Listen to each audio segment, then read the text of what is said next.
Go ahead and call this commission meeting to order. This is Thursday, April 18th. And this meeting has been converted from a work study session where no votes and no decisions are made. It has been converted to a regular commission meeting. So a possible motion, second, and a vote could be taken today. And I know we'll still have some more people coming in, but we've got a lot of stuff on this agenda.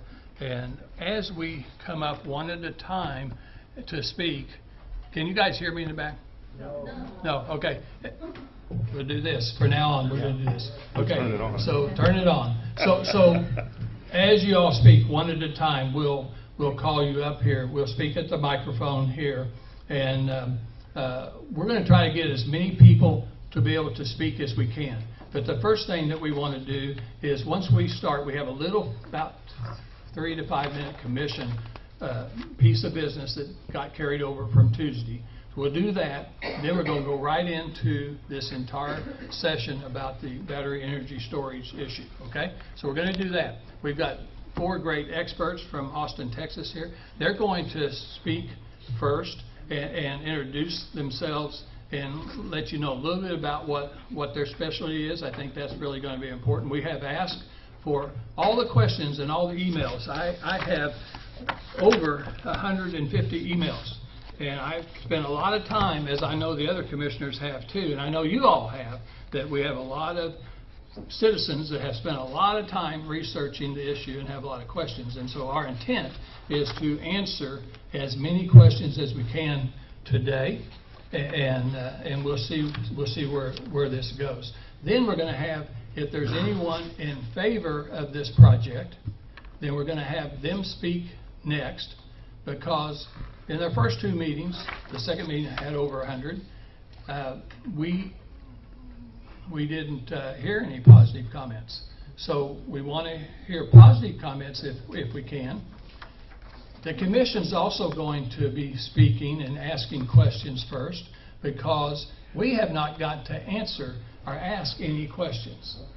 We've allowed the public to ask questions 2 times, 2 meetings, and we have not.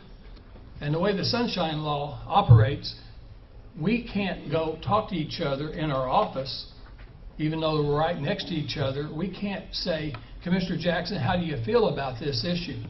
We can't do that, because 2 of us makes a quorum. And then someone's going to report us to the Ethics Commission. So we're not going to do that. So I don't know how Commissioner Ballou feels. They may not know how I feel. So that's one of the things that we're going to try to do. Then we'll get to the public. And like I said, new people first. And then, hey, we've got all these emails, phone calls, letters, things that you all have given us. Let's not repeat the same things over and over again. We're going to time this. So Miss Maddie is going to time it. Actually, Miss Kayla is going to time it. And so probably about 3 minutes is all we're going to be able to allow. So you can't ask 4 questions. You've got to figure out what's your most important question, and then ask that question or make that comment. Because we have to give our guests time to answer that. So we're going to put them on the timer too. So they're going to have approximately the same amount of time as you all had to ask the question. And think about it. Look at the crowd, and this is actually, we've allowed 3 hours if it takes 3 hours. And so you kind of look and see 6 minutes, a question answer. You're not going to get that many. So we need to not be asking the same questions or the same comments, okay?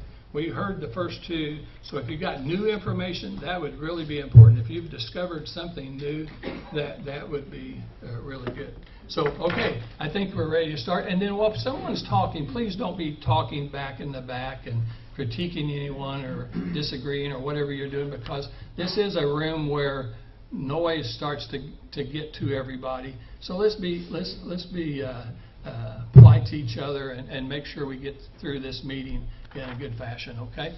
So the first thing on the agenda, Madam Secretary, please call the roll. Western Commissioner Hosey Blue. Present. Eastern Commissioner Bradley Jackson. Present. Presiding Commissioner Lynn Morris. Present. If you all join me with the pledge.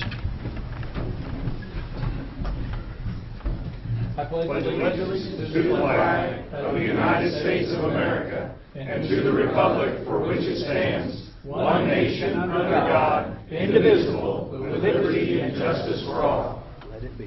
Thank you all very much. It's a great way to start out the morning. Okay, so first thing on the agenda is we need to approve the consent agenda. We need to approve the other items on the for consideration. And we have we're going to keep everything in order. We have nothing that is new or being removed. We have no financials. We had financials Tuesday. We had minutes to approve on Tuesday. We have none today on Thursday. So I would take a motion to approve the consent agenda as stated. So moved. Second the motion, sir. All right, we've got a motion and a second. All in favor, say aye. Aye. Aye, thank you, guys. Okay, so the very first thing on the agenda is a carryover from, can you all hear me in the back? The very first thing on the agenda is a carryover from Tuesday's meeting. It has to do with storage. Parking and storage is always an issue no matter where you go. And so as we start to continually slowly advance the 40-acre campus over in Ozark towards Nixa, we are tearing down a building that we use for storage, and so that's provided some storage issues. And so Danny Gray, the assessor, and Paula Brumfield, the clerk, had some issues with storage. It's very important for them to keep that storage area. So we did come up with a answer to that, a solution, and the Christian County Library. Is there anyone here from the library? Oh yeah, thank you. And so I want to give kudos to them. They volunteered. They have a large, nice library over at Nixa, but they acquired more building space because they bought the bank that was on part of that property, and so they have a lot of room to expand. So they have graciously allowed the county to put important items, whether it be election items or important documents that Mr. Gray has.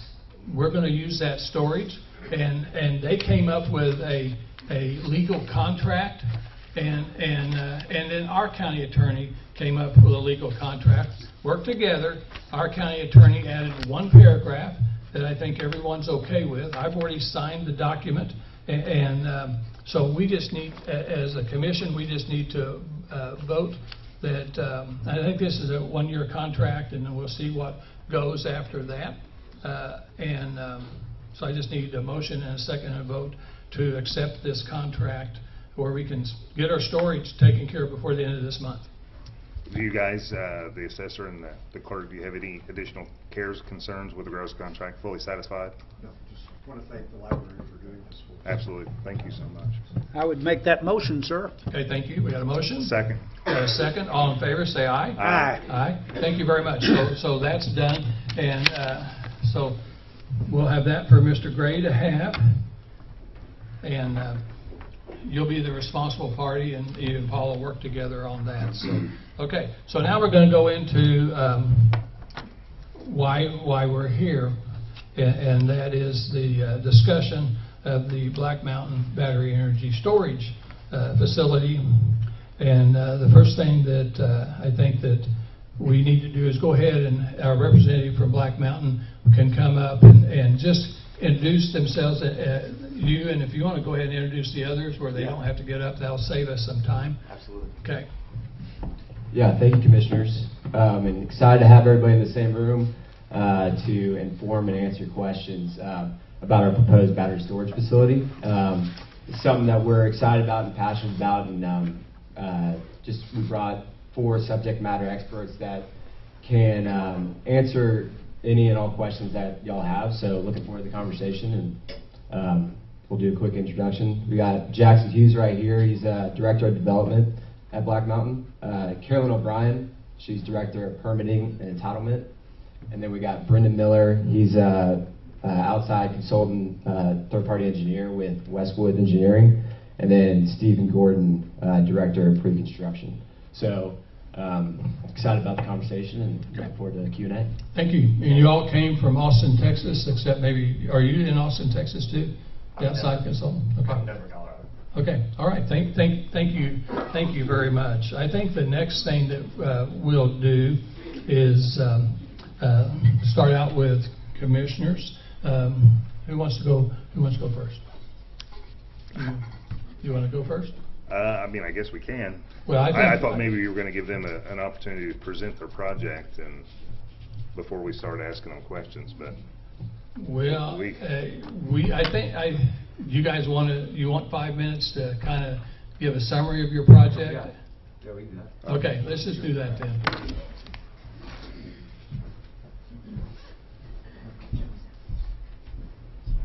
Yeah, so we are proposing a 75 megawatt battery energy storage facility.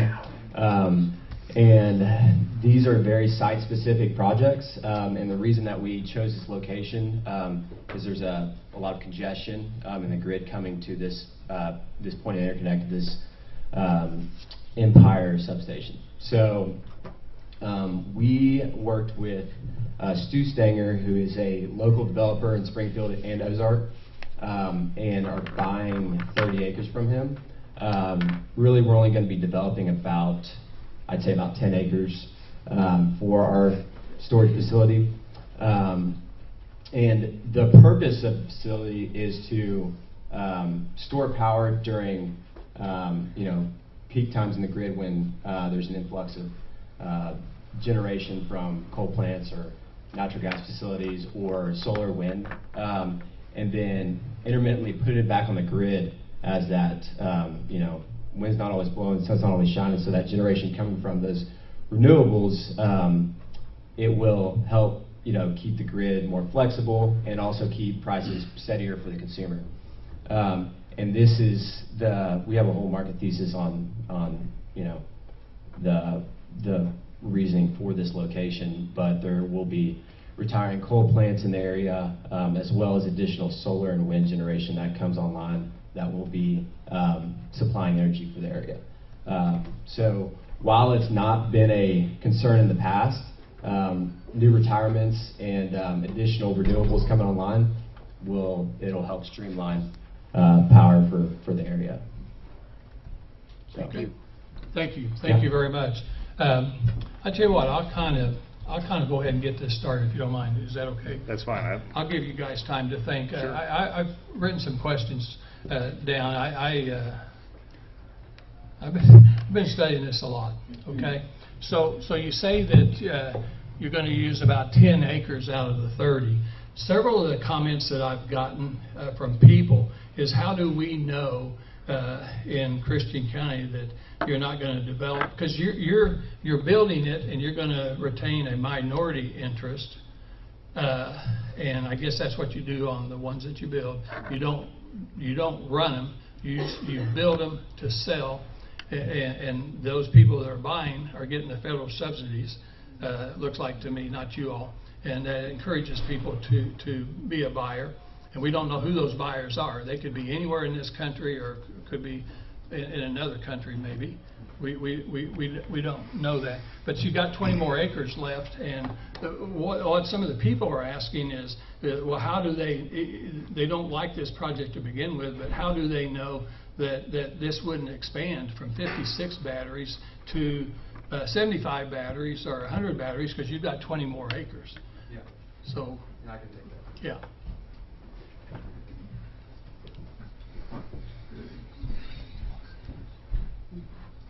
Hey everybody, so I'm Stephen Gordon here. So my title is Director of Pre-Construction, but kind of everything in the engineering side and the technology, I can help answer all that. And I know you guys have a lot of concerns, and we're here to answer those concerns. That's why we're coming here. It's not that we're trying to build this project tomorrow. It's a ways off. So we're here to kind of calm your nerves and answer questions as best we can. But to that question there, the sizing that we have is determined by the interconnection process. So we submitted to SPP maybe a year ago, and that allows us to interconnect in 2 or 3 years. So if you were to try to add any capacity to this project, it would be a 2, 3, 4 year process to even be able to do that on the interconnection side. So first off, we're going to have building permits before we can build this project, and that's at the whim of y'all. So our layout and how many containers we have and what we're building will be at the determined at the building permit time, as well as the size of the project being determined by the interconnection That process. wasn't the question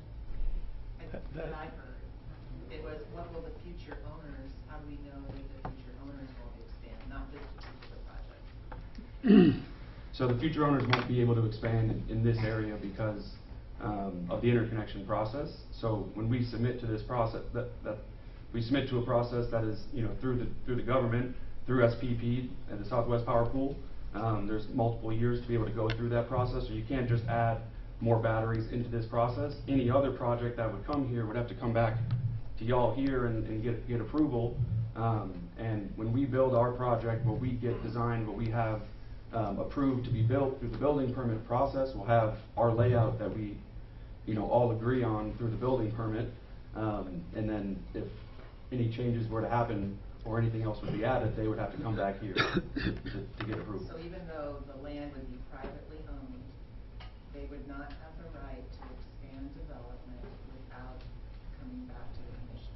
Yeah, well, we're not able to build without, you know, coming to the commission already. Right, but after you walk away, is what we're asking. Right, so they won't, first off, they won't be able to expand the site due to the interconnection process, not even the process here. They won't be able to inject anything more into the grid than what we're able to build through the interconnection process. And then anything after that, whatever we agree on, whatever is determined here, you know, anything in addition to that would have to come back through the process of your process as well as the SPP process. Yeah, well, I tell you what, that's good. Okay, I appreciate that response.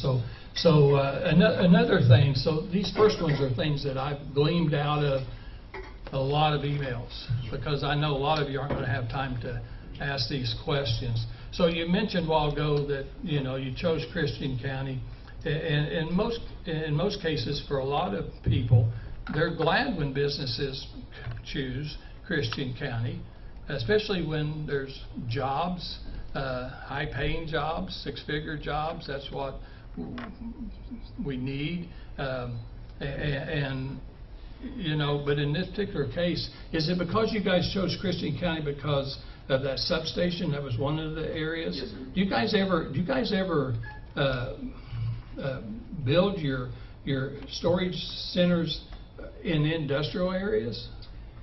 Or is there a reason? You have to have a substation, I guess. Yeah. But I know there's industrial areas that somewhere in Southwest Missouri has a substation industrial area too. I think Republic does. Yeah. So we picked this substation specifically due to the congestion that's coming into that area specifically. So, you know, we try to get as close to that substation as possible to reduce the overhead transmission lines, so we can jump right into that substation, so we don't have to build any more transmission lines across the county to get back to that substation, which is why we try to go as close to that substation as possible. So yeah, that's where and that so location comes when from. you talk about congestion, I understand a little bit that. I got allergies right now. I got some congestion, Yeah. but none of us people, Yeah. none of us people know that we have congestion in our electrical lines, because we don't have blackouts like some parts of the country. Yeah. And so we're not feeling Yeah. that Of course. problem, and so. That's just some of the comments that I picked up on is why this particular place, when we have, I would say just about everyone here today is a homeowner somewhere out there close to, how many people live close to this area? Okay, so, yeah, a lot, okay, and so I guess that's one of my concerns. And then 3 schools, we got one school, and then that's the closest, that's a mile and a half away, and then we have 2 other schools. They're in line with each other. We have one witness today, I hope she's here, that has done a weather survey with weather experts, which I thought was interesting out of all the comments about how the wind blows from the south, and she's going to tell you exactly where, about 75% of the time. So that means if you ever had an explosion or a problem, then it would, all those people would have to be probably taken out of their homes or schools and everything else. And so I just try and figure out why, you know, that's what they want to know, why you're doing that. But you've already said you guys have studied, there's congestion in the lines, and that Empire that used to be Empire is now Canada, a Canadian company, and so I guess one of the next questions leads up to that is, I already talked to White River Electric 3 times, and they said they've not visited with you all, and they're not interested in visiting with anything to do with trying to buy some power when they need it, electricity when they need it. And then I've had people, don't know whether this is right or not, but I've had people actually tell me in their emails that they've made contact with Liberty, that's our Canadian company, and that no one there seems to know. But we've been told that you all already have talked to people from Liberty. So we don't work necessarily directly with the local distribution. We work with the utilities. So this project is Empire. Empire District Electric. Right, but it's an SPP project in Encore. Yes. Empire District Electric. Empire District. So we work with the people who own that substation, who operate that substation, and the SPP Power Pool is the larger entity that resides over the whole region. All of the distributors are in that region, and that's who we go through with our process to interconnect to the grid. And to the congestion question, while we might not be feeling it today, and I completely understand that, as the grid changes over the next few years, there's going to be coal plants retiring, there's going to be more wind and solar already planned to come on in this area. So this battery is there to help those gaps. So what Dan was saying before is, if the wind stops blowing and some clouds come and there's a lot of solar and wind, the voltage will drop very quickly on the grid. The battery can respond instantaneously, under a couple tenths of a second to inject directly into that grid to meet that power that was just lost on that side. So while we might not be feeling it today, might not have seen it in the past 10 years, the reason why we're picking this area is because of what is coming, in this area, and that's where the battery will provide its most benefit. Okay. Well, I'm going to kind of stop. I'm going to mention some topics that I want answered before this is over with. So obviously, for me, just speaking for me, I think public safety is our most important thing here. And so out of public safety, there's a whole bunch of things I want us to think about today. Our health risk, I want us to think about environmental impact, issues environmentally. I want to think about protecting the wildlife and the natural resources, the groundwater, all those things. I want to think about just the community well-being and the setting that we have today as compared to what we might have, and just loss of control. I don't know whether this county would have all the control that we need to have. Just think about humming noise. I know there's people in this room that have ear issues where they always have a ringing in their ears. If you've ever had that, which I've had that at times, is a very uncomfortable feeling.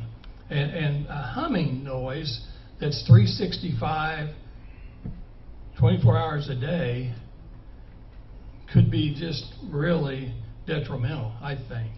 I'd almost like for you all to record with a tape recorder or some type of device and bring it back and let us hear what people are going to hear 24 hours a day, 365. Have you ever thought about letting people know what that sound would be like? Yeah, absolutely. So the main source of sound in these containers is an air conditioner. So the sound that you hear with an air conditioner is the sound that you'll hear from these, excuse me? Yeah, so it's, so the air conditioners are going to be out there in the middle of this field, and that is the humming that you'll hear would be the sound of an air conditioner. There's already sound of a substation going on right there. That substation makes sound as well currently, and this will be adding to that. But there's already things out there making sound. There's houses with air conditioners sitting out there that are much bigger than the air conditioners that we have in these small containers. So The tractor trailer size. they're, Quite different than a house.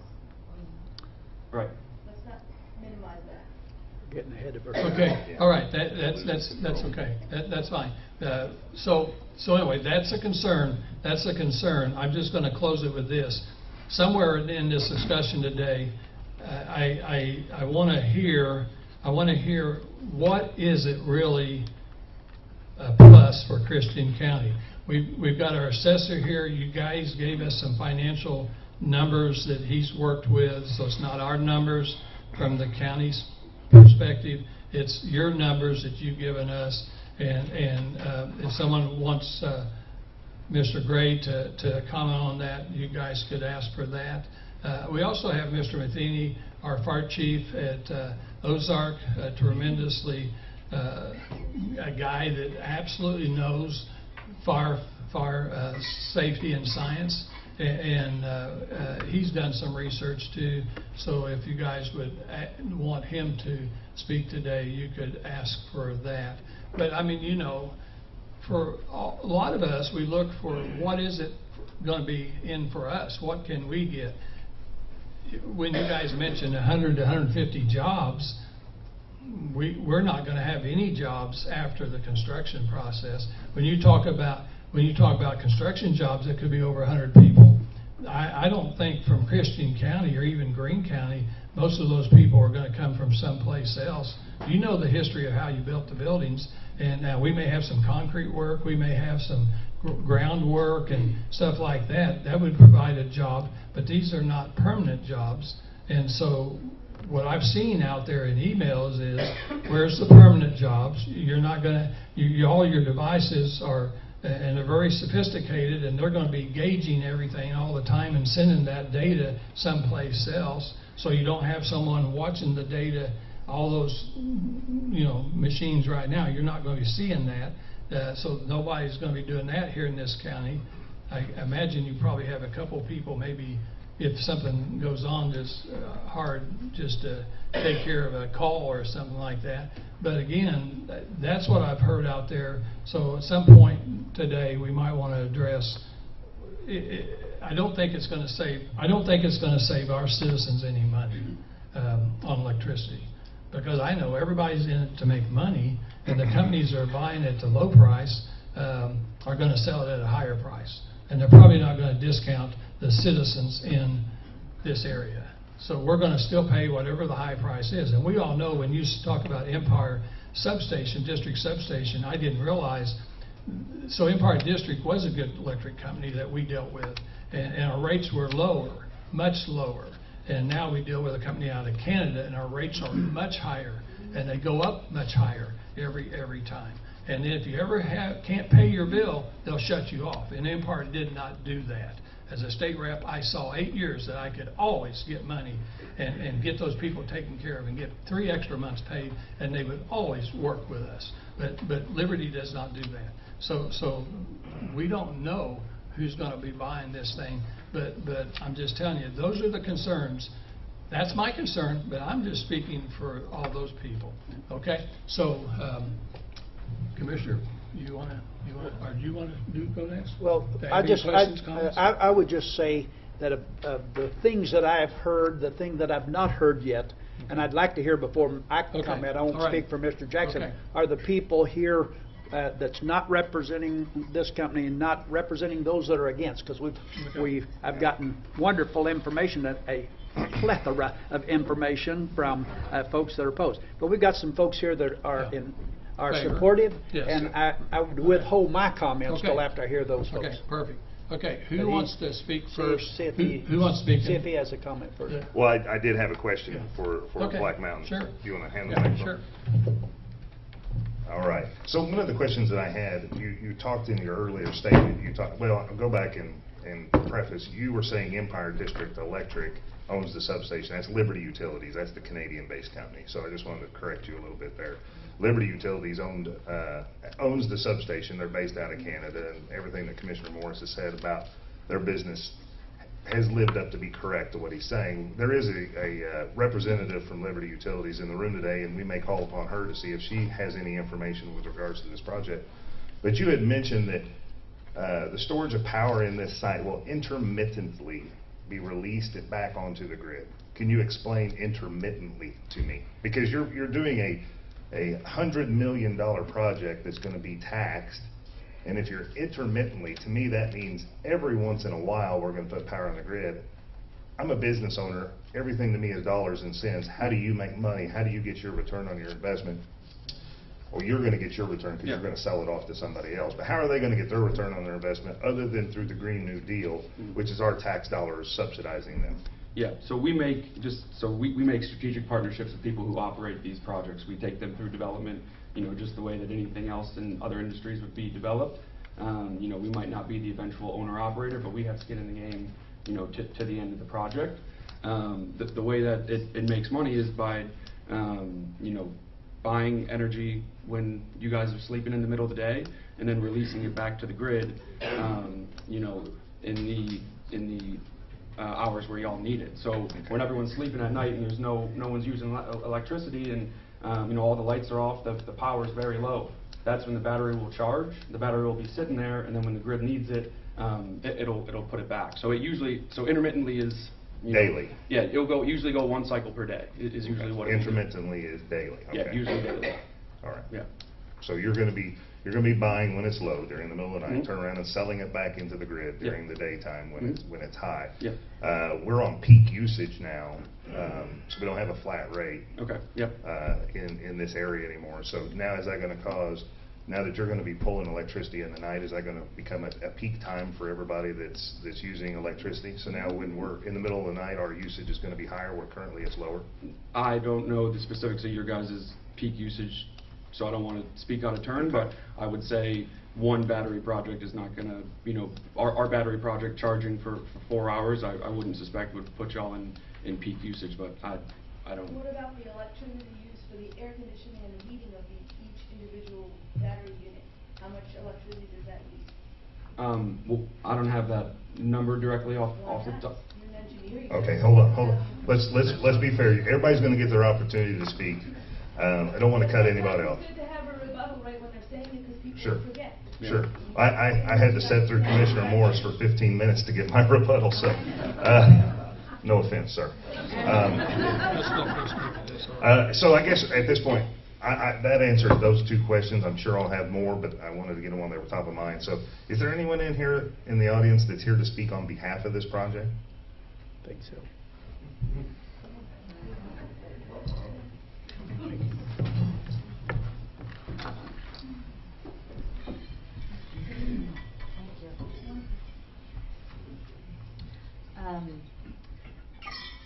I know you guys very well, but I don't know everybody here.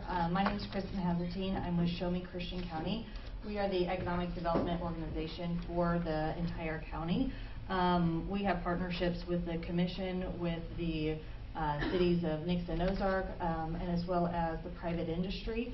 So we are about a 50-50 mix about how we are made up as an organization. And so I share that because whenever this project came about almost a year ago, we were informed about it, and so we started investigating and started looking at it, seeking professional input from across the state. We have even gone to Eagle Pitcher, which is in Joplin. They actually produce lithium-ion batteries. We have talked with, I think, a minimum of 6 different utility partners, Liberty included, as well as cooperatives. We've talked to regional as well as statewide different groups. So we feel like we have been in lots of conversations, done research. And honestly, I'm going to point Todd out because Todd did an amazing job at creating a summary of this project and addressing some of the concerns, and provided all of the resources that he used during his research. And so based upon a lot of that research and investigation and everything that we've done, and including, which I'm going to point out, Danny Gray, the financial impact as well. So there was there were three main things that whenever we looked at this that we wanted to comment on because of the economic impact. And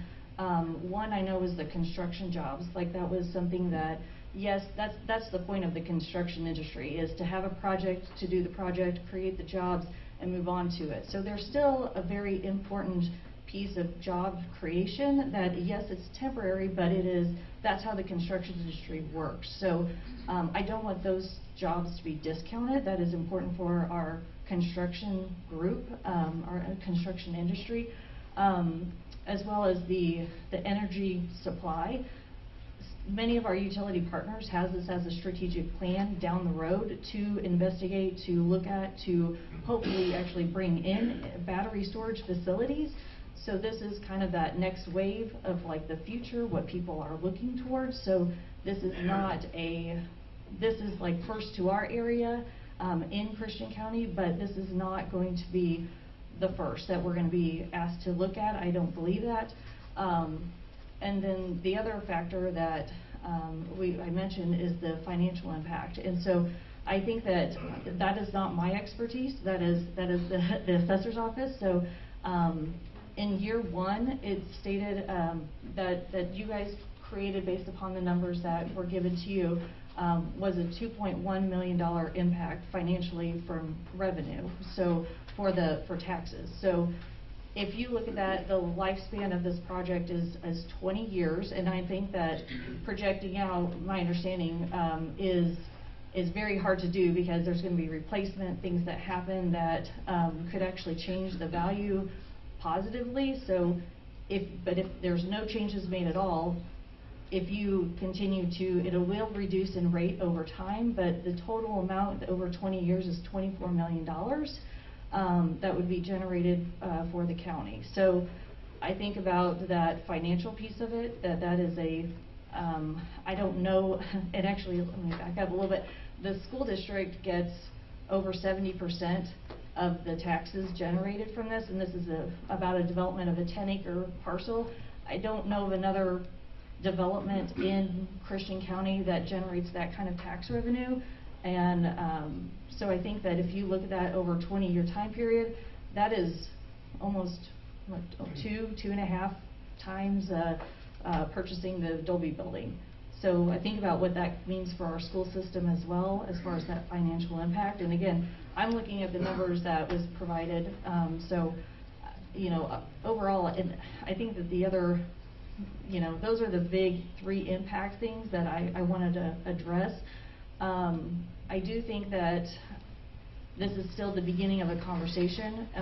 This is the beginning of the process, because just because you approve this today doesn't mean that they're not going to be going through plans to address safety with the fire department. That is all part of the planning process. So those are conversations that, yes, you guys need to be aware of them. Those are the things that need to be talked about in the future. But I think that is part of it won't be approved until those things are addressed anyway.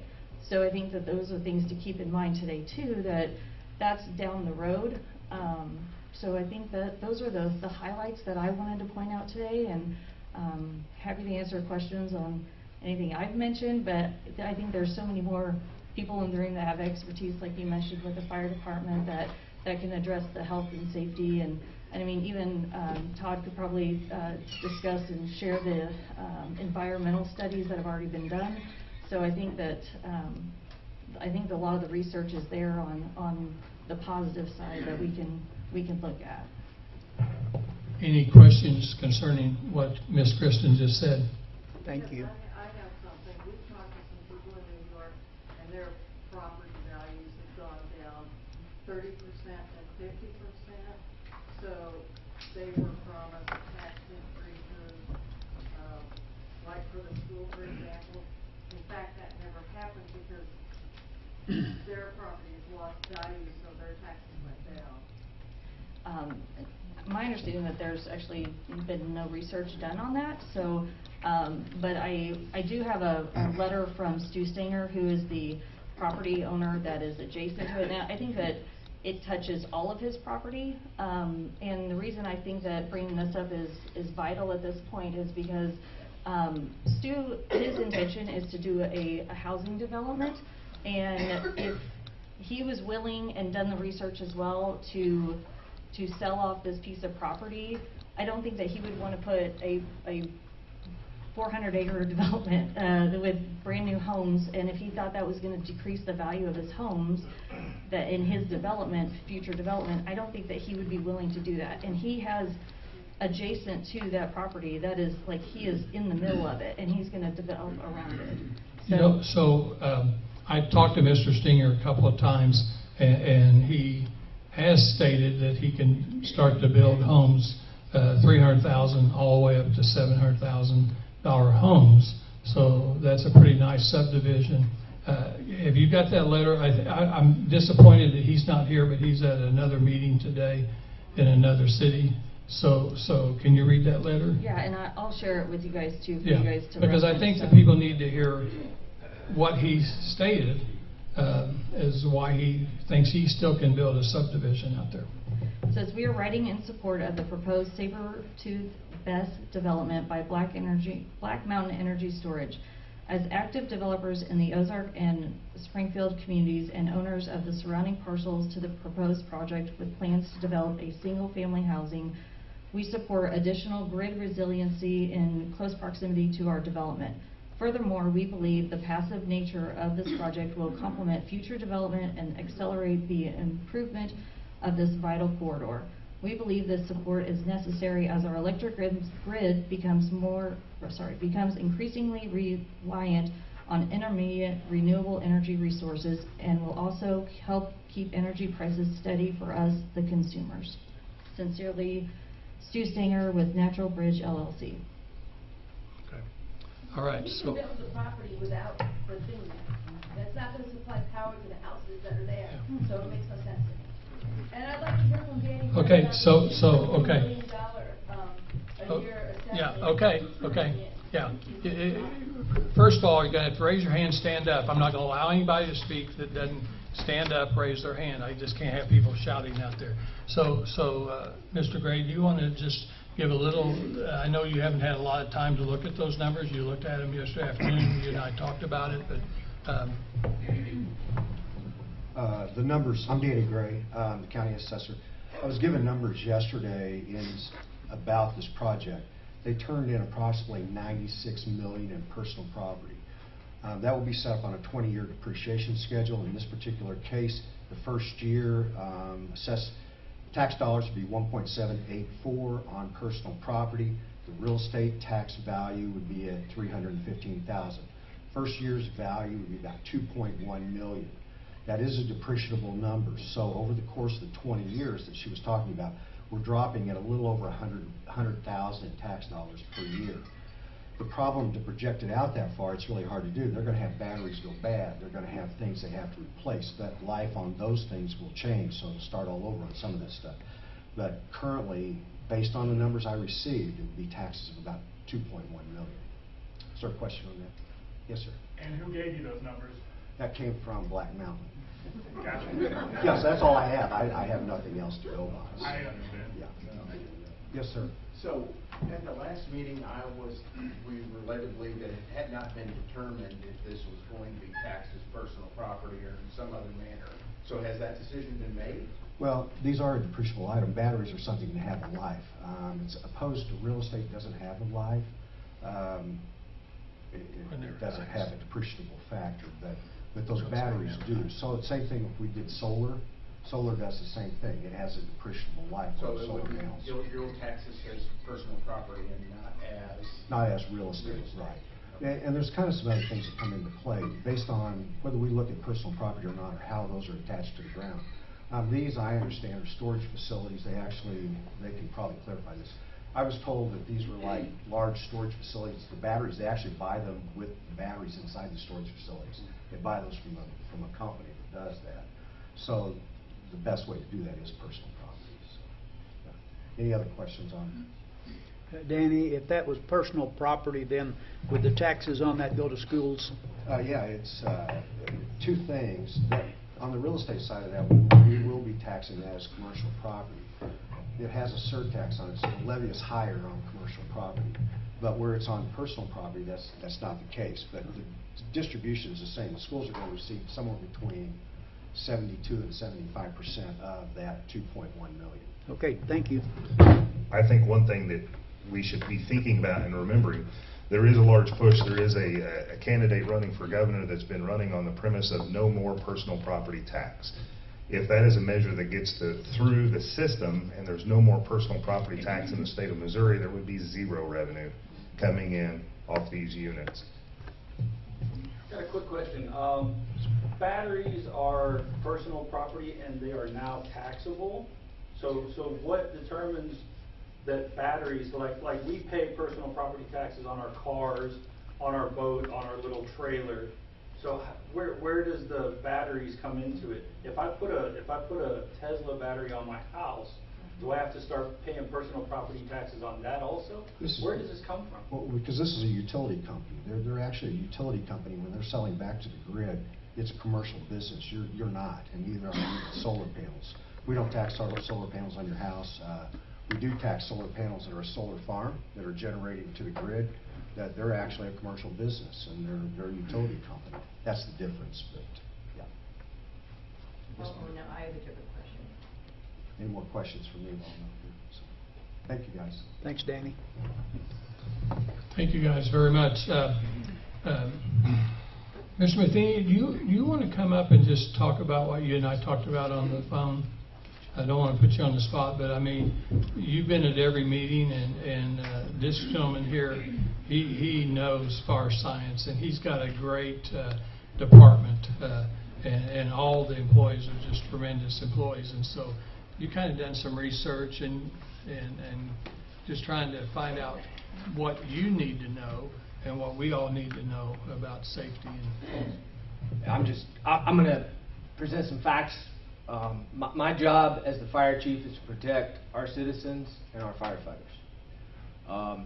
We've had several meetings with the company to so that we can ask them questions, but I want to clarify what our role is. Once we have not seen specific plans. Once those plans are submitted to us, it then goes through the permitting process, whether it's with the city or the county. We go through that plan review process. And there are three very important elements that we look at in that planning process or that permitting process. It's the National Fire Protection Association. They have an NFPA standard, NFPA 855, that outlines fire protection, construction requirements, basically an emergency response protocols for battery energy supply systems. We also look at the International Fire Code.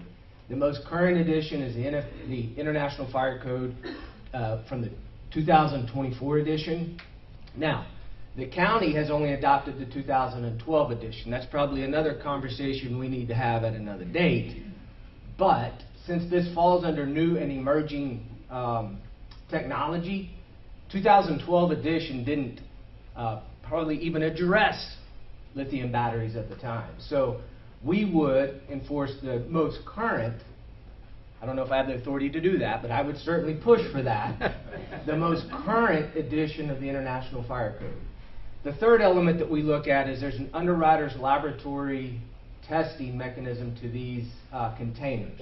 So they do burn tests. We would make sure that the containers, these storage containers, met the most current lab testing from the underwriter's laboratory. Those are the three elements that we look at, particularly for me. What I want to know is emergency response protocols for our firefighters. Most of you are familiar with the runaway incident that occurred in Surprise, Arizona.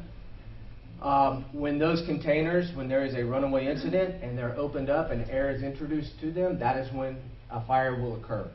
So it would be very important for our firefighters to know exactly how to respond, and that's my commitment to our community, is that we will have current protocols for that response. The other element is there was some confusion, and I want to clarify this, that initially the conversations that we received that there would be fire suppression systems in each container, and that is not true. There will not be fire suppression systems, and that's based on the NFPA 855 recommendation is that water should not be used to fight fire when these are on fire, okay? So, we would not use water, we would not even fight the fire, to be honest with you, but we would do a property protection around it. So therefore, I would need a large supply of water.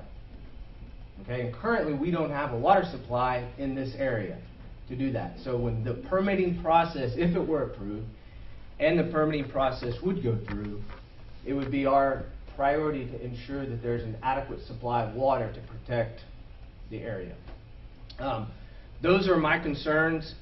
We've had several meetings with them. I've actually contracted with my own fire protection engineer that is out of Chicago that deals with these exclusively, so that when it does come, if it does come, that I'm making the right decisions as the fire chief through the permitting process. That's what I know today. I would tell you lithium-ion batteries for the fire service is one of our main concerns right now. It is emerging, it's very difficult. We've already had several just home fires from lithium-ion batteries, so this is, in my opinion, one of our hottest topics. Biggest risk that we face, and we are doing our best to stay in front of this and stay educated to protect our community. Thank you, Sheriff. Let's do a couple questions to Mr. Matheny, and then we'll move on. Okay. Yeah, again, I appreciate your perspective on that. I also appreciate your mention of NFPA 855. Yes, sir. Which is a very specific and comprehensive and detailed plan for this type of installation. Is what I want to know is are you in the county committed to adopting NFPA 855 in its entirety as a minimum requirement for approval of the plans?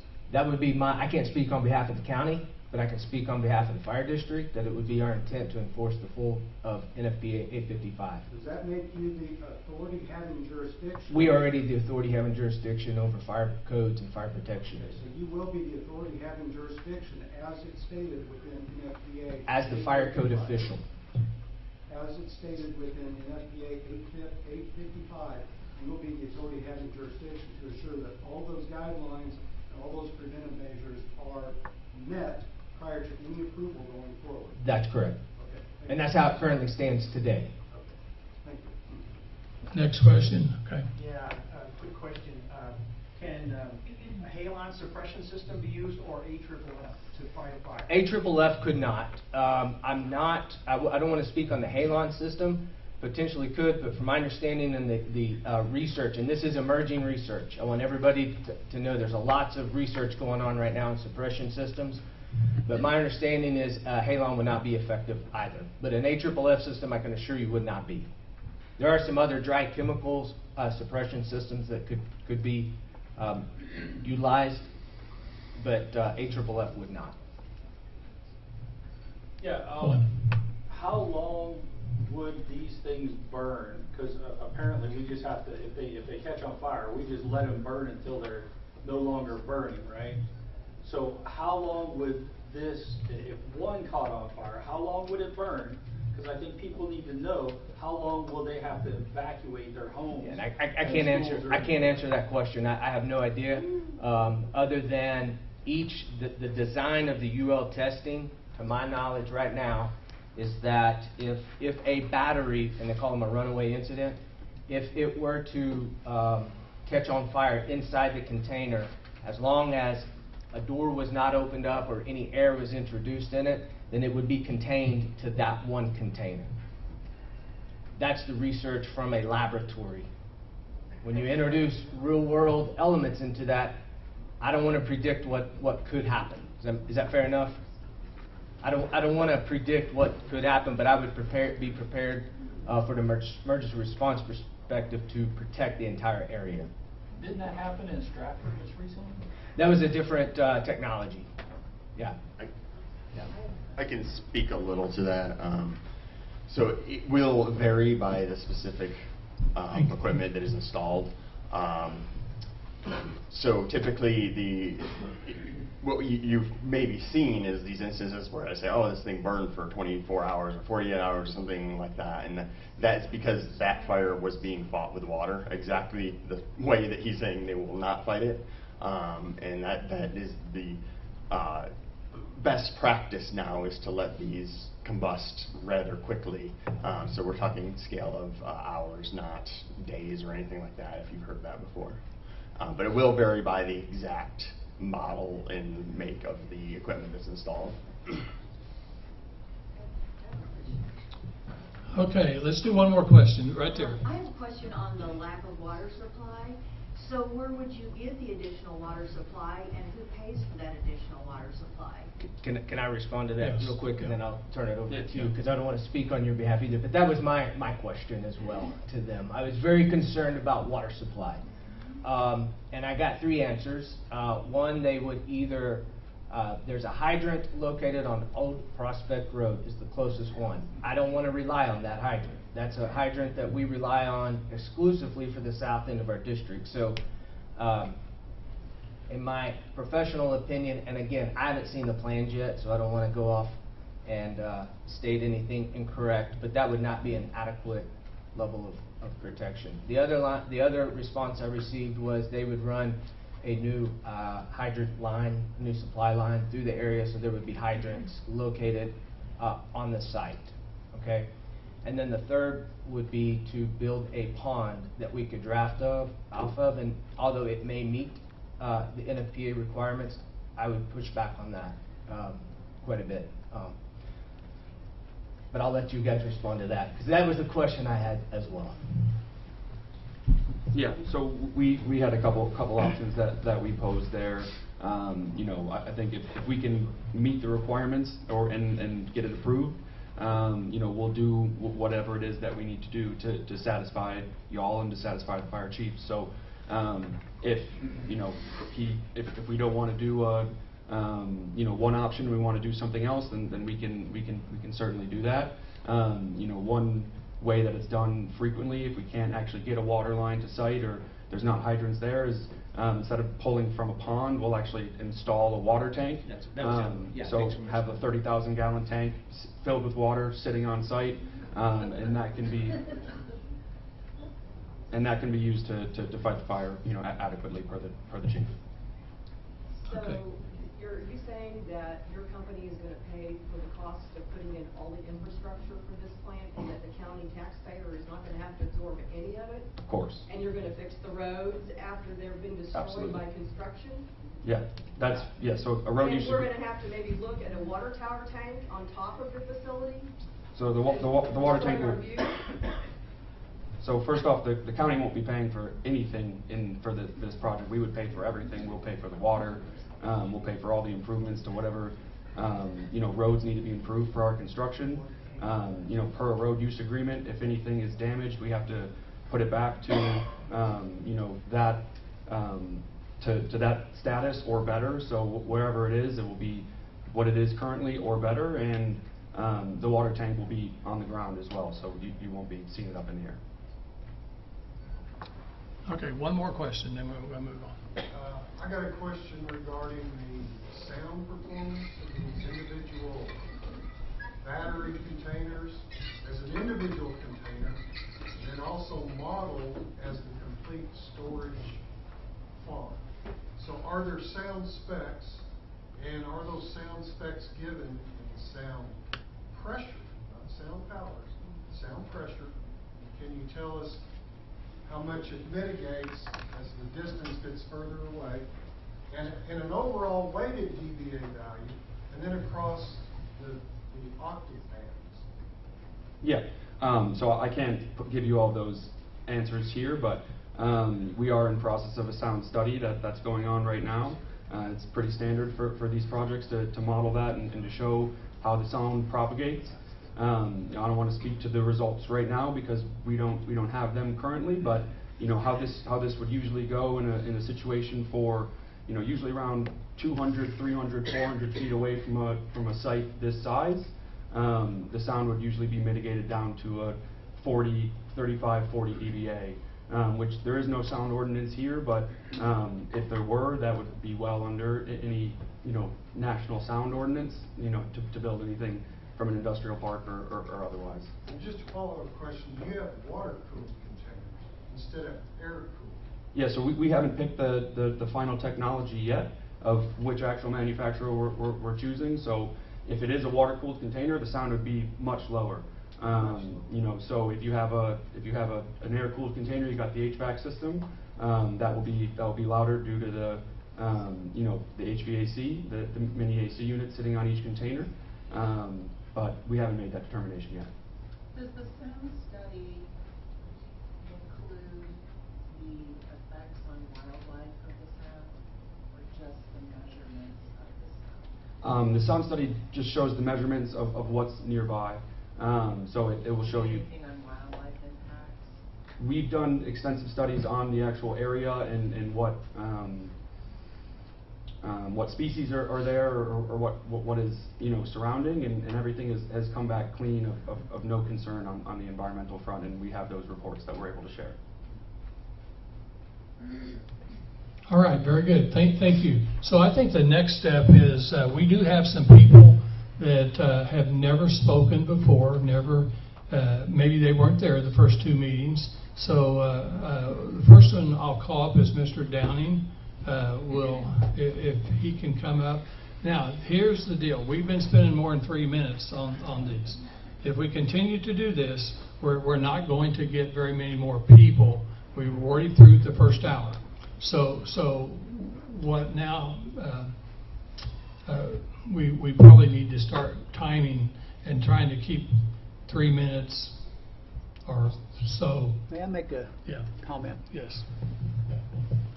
So, not being a prophet, nor the son of a prophet, I think the likelihood of those who are opposed having their mind changed in the next 2 hours by wonderful answers that are given by our guests, I would predict that to be fairly low probability. Secondly, in the final analysis, this is not a public opinion issue in this sense. We have to make a decision. And I have, on occasion, in my almost 8 years here, I have voted for things that the residents in the area were not pleased with, because I felt that it was the right decision. I have voted in other ways, and sometimes one way and the other commissioners the other way. My point is, when the three of us feel like we have received enough information to make the decision that we're mandated to make, then I would suggest we make it. Because I think in 2 hours we're not going to change opinions, and we'll be right back to the three of us making that. I don't say that to shut off discussion, and I certainly don't say that to shut off the opportunity for these folks to offer answers. But I'm telling you, being somewhat a student of people and mass groupings, again, I don't think that those answers, if they're perfectly given and perfectly correct, will sway the opinion of the folks that are there. So I'm just saying this to say, gentlemen, that when we think when we think that we have had adequate information that the commission can make a decision, I would recommend we make it and not tie up people for extra time if we don't think that's really going to change our opinion. Changing their opinion might be good. It doesn't change the fact they don't make the decision. We make the decision. So for me, I would say when the two of you, myself, when we feel like we've got enough information, we can make a decision, then a motion can be made. If it doesn't get a second, it fails, and we keep on talking. But if it gets a second and we vote either way, the decision's made. And then we all live with that. But that's our task as commissioners. Now, on the other hand, I can sit here with the best of them. My seat's got pretty good padding on it, and so I can sit here till noon or after or whatever I need to do. But I don't want to do that. I don't want to tie up the good time of good people if we are ready to make a decision. So that's all I'm going to say. And if you all are not, Mr. Morse, you're the presiding commissioner, so I defer to you.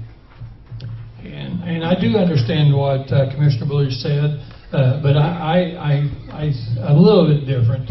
in my thought process. So out of the courtesy for everyone that came today, some had to drive further, make exceptions with their schedule, get off work or whatever they've done. I at least want to listen to new people who have never spoken before, whether they came to a meeting or didn't come to a meeting. I have some people that contacted me that says that they have new information. They spent time researching that, and I think that we need those people to be able to speak and answer it from those people. As I said, you know, some of the things that's over and over and over again, we've already heard that, and your mind's probably not going to change. Commissioner Jackson, what do you think? I would agree with that. I mean, to convince someone against their will is to have them of the same opinion still.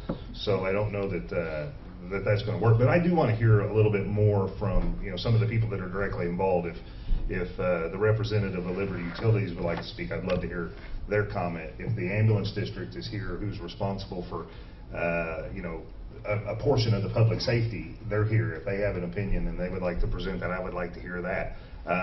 I want to hear everyone's opinions, but again, I want to be respectful of everybody's time, and let's move forward with that. I'm prepared to make a motion if the time gets to that point, or listen to additional testimony. I could go either way. I just want to make sure that everybody that came here today, we respect their time and give them the ability to have their say.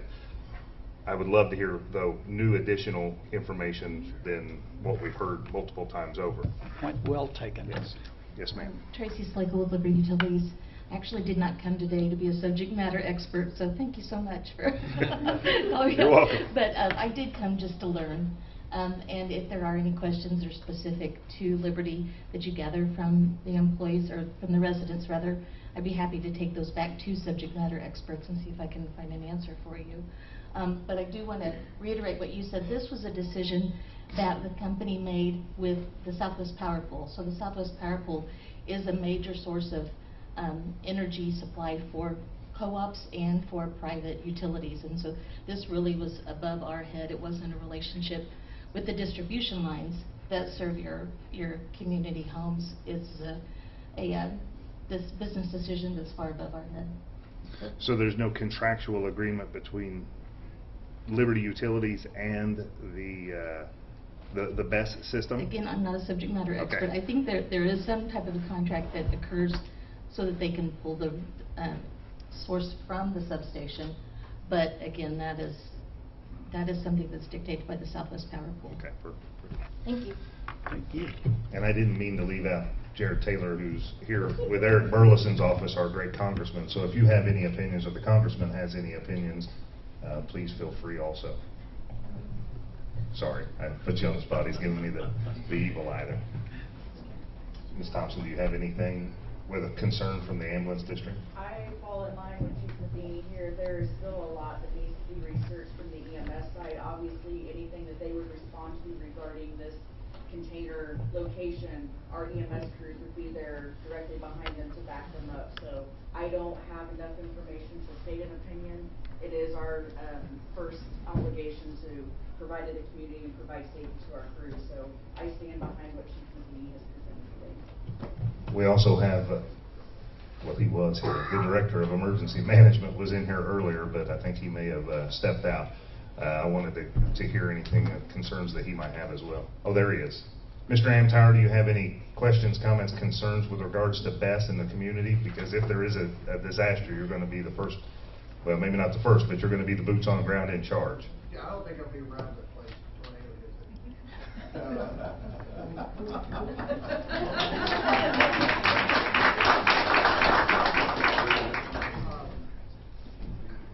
Would you like to come use a microphone so everybody could hear you? Not really. Okay. I knew the answer before I asked. You know, to be honest with you, some of this might be personal observation and not really in the county government, but I'm kind of torn between it because as an emergency management director, I know our grid is unstable and it needs help. So this kind of project probably is not a bad idea. Where it's at, I'm not excited about. You know, if it was in Nebraska in the middle of a 2,000-acre field, I'd be a little easier about it. I'm just not really excited about where it's at. There's a lot of unknowns, and that always scares us emergency management directors. We like to know what's going on. But I don't know. I could go either way, to be honest with you. But I can certainly see all these folks' concerns, and they're valid. They're very valid. And Chief brings up some good points. So here, I'm not a subject matter expert, so I might not be the best person to ask. All right, thank you. You know, I want to point out, because I've had several emails, I'm sure the other two commissioners have too, concerning first responders, EMS, the law enforcement, sheriff's department, the city police, everything that's involved. And to let you know, we've had people send me emails and say, where's the plan? What have you done? What's your response? How are you going to do it? And have you practiced? Have you done this, done that? No, we've not done any of that, although I will tell you this, and I will never change my mind. Christian County has the best EMS, the ambulance services, the fire department, the law enforcement, Phil Amtower. These people in Christian County aren't just the best in Christian County. They are the best in the state. Phil Amtower, Emergency Development Director, he actually has people from all 50 states come to Springfield to clinics. So does the ambulance and all the people. They are extremely smart. And if we decided to do this project, we've got how many years? Because you're not going to be building this thing in the next 6 months, right? You're going to be building this thing, and it might be about 2.5, 3 years from now that we might see this. We, as a county, the officials would be able to have all kinds of plans and drills. We're not going to waste our time now having planning meetings when we don't even know if we're going to pass it or not. And so that's why we're doing that. I have complete confidence. I won't be here by that time, but I have complete confidence that our officials that are in charge of emergencies can handle it. Okay? Can I speak to that? Because I left something off Yes. In mind. And Director Amtower is a good mentor and friend of mine, but if there is a tornado, it's nearby, the fire district will be there. Can I say that? Secondly, part of the NFPA 55 is what they call a hazard mitigation analysis or a preparedness response plan is part of the NFPA 55. That was one of our questions that we've had with them, and I can assure you that is a requirement. There will be a hazard mitigation analysis that would be conducted as this is built. As Director Thompson said, it would involve EMS, police, the sheriff's office, emergency management would all be part of this planning and mitigation analysis so that if a flood, a tornado, an earthquake, a hurricane, solar eclipse, I'm trying to think of all the other things we plan. If a hurricane hits us, we're in bad shape. Welcome to my world. Fireworks, we keep going. Yeah. You name it, we would plan and analyze and do our due diligence professionals to make sure that we're prepared to respond. So I just want to clarify that. We could even have terrorism actually cause a problem. That is actually So that actually is a problem that we could face in this country. Okay, so I think what we want to do next is keep moving. So, Mr. Downing, why don't you come forward first, and then I know the lady, I can't think of her name, I tried to find it last night, that has done some weather research. If she's here today, anyone that has not spoken, I know Commissioner Blue has made some good points. I want to make sure that these are important meetings that the community needs to be able to speak. And I believe the community, we need to hear the community. Then we'll make our decision. So Mr. Downey, you want to come first? I'm going to yield to my Okay, okay, come on up here. Okay, come on up here, Ms. Downey, but remember, we're only gonna allow you 3 or 4 minutes because we're gonna have to ding you after that, so I'm gonna. Okay, thank you very much, and thanks you for being here. Yeah. We want to thank you. We want to thank you for allowing us this time. We appreciate the effort you're putting into it. We found out about it through Facebook.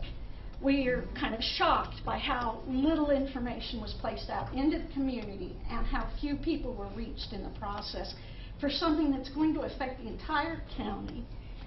We had to dig pretty hard to find out information about Black Mountain and their home company. A direct quote from a paper in Wisconsin says that in the past 2 years, Austin-based Black Mountain has sold several BESS facilities under development in Texas to institutional investors. The company was founded in 2021, and it's Houston-based Black Mountain founded it, which is substantial oil and gas operations. They have 30 projects under development, but it hasn't completed one yet. This is a direct quote from this article. We don't have any operational facilities ourselves, a quote from one of Black Mountain's people. This is also very new technology, so there are only so many in the nation, but there sure are some around. On their website, their leadership team claims over 100 years of experience. There are 11 people on that team, not a lot of experience. The business seems to be structured around purchasing land, beginning the development, never putting a shovel to the project, and selling it. The last couple projects were held less than 8 months, sold to UBS in Canada. UBS is Union Bank of Switzerland. The plan indicates building will begin in 2026, perhaps. That's more than 8 months. Okay, the battery energy storage system they propose is supposed to be small. Depending on who they sell it to, there'll be no benefit locally. We've talked about the jobs. We've talked about they'll need to build a small substation according to page 6 of the staff report. That small substation will be less than 45 feet tall. That's a 4-story building. That does not count the tank that we're talking about for water sources. We were surprised. We've talked about wetland habit species. We've had as many as 6 proposed endangered species or proposed endangered species, including snapping turtles, monarch butterflies, 4 kinds of bats. The engineering and planning design recommended that equipment must be raised a minimum of 1 foot above the 100-year water surface elevation. Not seen much of that. We know that site varies according to 2 different reports, either 40 feet in height or 70 feet in height, depending on where they're measuring the heights. In Ozark, anybody that's got property here knows where the water flows. We know how quickly it can wash out concrete slabs that these batteries are supposed to be sitting on. We know that it will fill in the low spots. We know where the sinkholes are at if you've got property near a sinkhole, and we know how quickly these fill up. Okay, the design standards, they almost are non-existent. Even when we reference NFPA 55, they are changing NFPA. Okay, ma'am, we're going to wrap it up. All right. So 15 more seconds. It has changed multiple times, so it's not complete. They've got 5 myths of BESS, which include that those standards are set, that we have fire methodologies. We have battery inefficiency. Doesn't exist. They can't recycle. According to the staff report, they do. Recycle methods aren't. They haven't even picked the kind of battery they want. We have safety concerns. Most of what I can find is on insurance risk mitigation pages. Does not provide, they have not provided it because they have no plans. Thank you very much. That's some good points. So we're going to let them. Appreciate it. Thank you. Appreciate it. I'm sorry to cut you off, but. made some good points. We appreciate it. We're going to now have a response. Thank you very much. Yeah, I first wanted to address just articles about us, quote unquote selling projects. With the complexity of these projects and, $100+ million capex, it's industry standard to bring in partners. You have, various groups that are good at one thing. We develop projects. We might bring in a group that, has financing. That's what they're good at. You might bring in a group that's good at construction. So really in all these large CapEx projects, you are bringing in partners. So that's what you're seeing in those articles. And I mean, UBS Bank is a Swiss bank, but it's one of the biggest banks in the country. So just want to clear the air that we do continue to have skin in the game, and that we're not just selling these and taking a hike back down to Texas. We're still involved throughout the process, and I don't know when that article was written, but we do have 7 projects under construction. One that just completed construction, and in the next 30 days it'll go into operations. So yeah, just wanted to kind of clear the air on that we're not just going and flipping things. We're coming to you to, we're going to be a part of the project, and yes, yeah. I have a question. Yeah. What do you do with the batteries when they need recycled? And I ask this question because in my hometown of Iverna, Missouri, which is about 3 hours from here, they have a battery recycling center, and it is horrible. The community hates it. It smells from 10-mile radius, and it's terrible. So I want to know where your batteries are going to go when they need recycled. Yeah, I mean, I'm sure there's going to be a landfill that we're going to need to find in the area. I mean, we're not going to. Here, sit down when we take it. Yeah. No, that's a completely valid question. It's something that the whole industry is looking at right now, right? All these projects that are coming online are coming online in the past couple years. They haven't reached the end of their life, so those are going to be 20 years from now that are. But you're just 5 years. Sorry. Can I? Sorry, you want me to try to answer as best as I can? Yeah, let's answer the question. Yeah. So, I'm happy to hear a response. I'm not trying to fight you here. I'm just trying to help you, give you the information that I have and answer the question as best as I can for you. So, part of NFPA 855 is a decommissioning plan. So within that decommissioning plan, we list out how we're going to be recycling these batteries. There's companies all over the country right now that are looking into battery recycling and how that's going to be done. If there's not a we're not building a battery recycling plant. So if you're worried about a battery recycling plant being in your guys' community, that we're not going to be building that. So that's not a concern there. No, but I was wanting to know, it's going to affect some community where your battery's going to go, because it's affected my hometown greatly. Mm-hmm. Yeah, we don't have a specific location where we're recycling these batteries right now, but same as the batteries that we're building in our facilities, you're using in your cars, and you're using in your phones, and you're using in basically everything you do. So batteries needing to be recycled is not specific to our issue. There's actually batteries in everything that we have all over this room that need to be recycled. That is not just our problem, that's actually a problem for the whole country. And to address some of your questions there, when you say that there's no standards around this, just to be completely respectful and honest, that's not true at all. Sorry. NFPA 855 is changing constantly because this is a new technology. That's how all engineering standards work. The IFC is updated every couple years.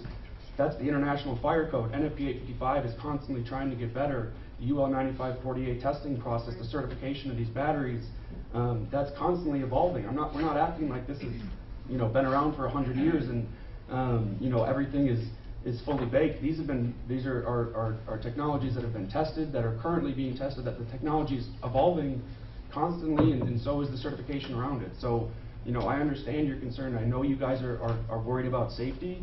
I want you guys to know that safety is most important to us. If something goes wrong in the community, we're the ones who have to bear it. So, your guys' yes, we are. It's our company's name that's on it, so our success as a company. But it's our lives. I understand, but so you're going to be in Texas when it's our lives. So I understand, but safety across the industry to build these projects is one of our biggest concerns, because we're the one. If we're building these projects, if this is our business, we have to make sure that they're safe, or we wouldn't be installing them. One last question, gentleman over there. Mr. Heaton. Yeah, Mr. Heaton. Mr. Heaton. Could you stand back up, please? Sure. As I understand, all you folks are from Austin, Texas, is that correct? We're based. All right, a few years ago, correct me if I'm wrong, the power grid in Texas was a disaster. What have you done to resolve that power grid in Texas, and why are you in Missouri trying to resolve our power grid when you ain't fixed yours yet? No, yeah, no, that's actually a great question. That's why all projects that we have in construction right now, the 7 that he mentioned, the one that's about to go, commercial right now, that's about to go into operations, all of those projects have been in Texas. These projects, and the reason why, these projects aren't, the lead time of when you start the project and when you build it, like I said, can be 4 or 5 years. So we're looking to the future right now in doing this project here, but we've already done, 7 projects in Texas, as it's one of the, biggest concerned areas. That's a very valid point. That's why we build those projects there. And that's a really good example of what these batteries will do. And more batteries on the grid would have completely alleviated that problem. That's actually why we're doing this here and building these projects. I have to say something about that. In Texas, we're not able to alleviate the problem. The power's out for over a week. The battery storage would not have provided all the power for an entire week for all those homes. So please stop saying that bullshit. No. So the reason why the power went down. Let's use nice language. I mean, there's no. I understand, but there's no need for that. Let's be respectful. They're being respectful with you, for the most part. You be respectful with them. Let's have common courtesy. We are a Christian county. Let's live to a higher standard, please. When the power goes down, that's through a voltage drop. That a battery being online in that area can respond instantly. We used to have to take 10 minutes to start a gas turbine up. In that 10-minute time, the power is going down, the grid's down, and it's having irreparable harm, and it takes a week to go back up. If you can have an instantaneous response of energy, that will keep the grid going and not have it go down and have it be down for a week. But if the power's being charged from the actual grid and the grid is down, they're not going to keep charging the battery and has to keep getting charged somehow. And if it's not going to keep getting recharged, it's not going to be able to put power to the homes on the grid. Right. What I'm saying is that it would have made the problem not happen in the first place. So the battery being charged before the power went down would have been able to respond. But how long would the battery have lasted without power from the grid? Long enough to turn on a gas turbine nearby. So then the gas turbine. They were frozen. That's why they weren't working. So you wouldn't be able to turn them on because they were frozen. Okay. Do we have a new test? Okay, let's find a new. Yeah. Do we have a new testimony, please? Not trying to cut you off, but. I'm just trying to say that the battery storage would not have done anything for Texas. Yeah. And you're right. There's not a one solution band-aid for really any problem in the whole world. I think we all can agree on that. This is a way to add resiliency, to help the situation. And I apologize. It's not one to alleviate all concerns. It's a way to help the situation. I'm scared. You want to use the microphone, please? It's just a real quick question. Of course.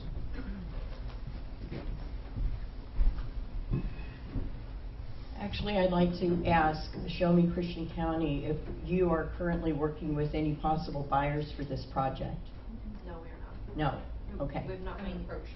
It would be the Associated Electric and tied to the Missouri Southwest Power Pool. So we have talked to Associated Electric.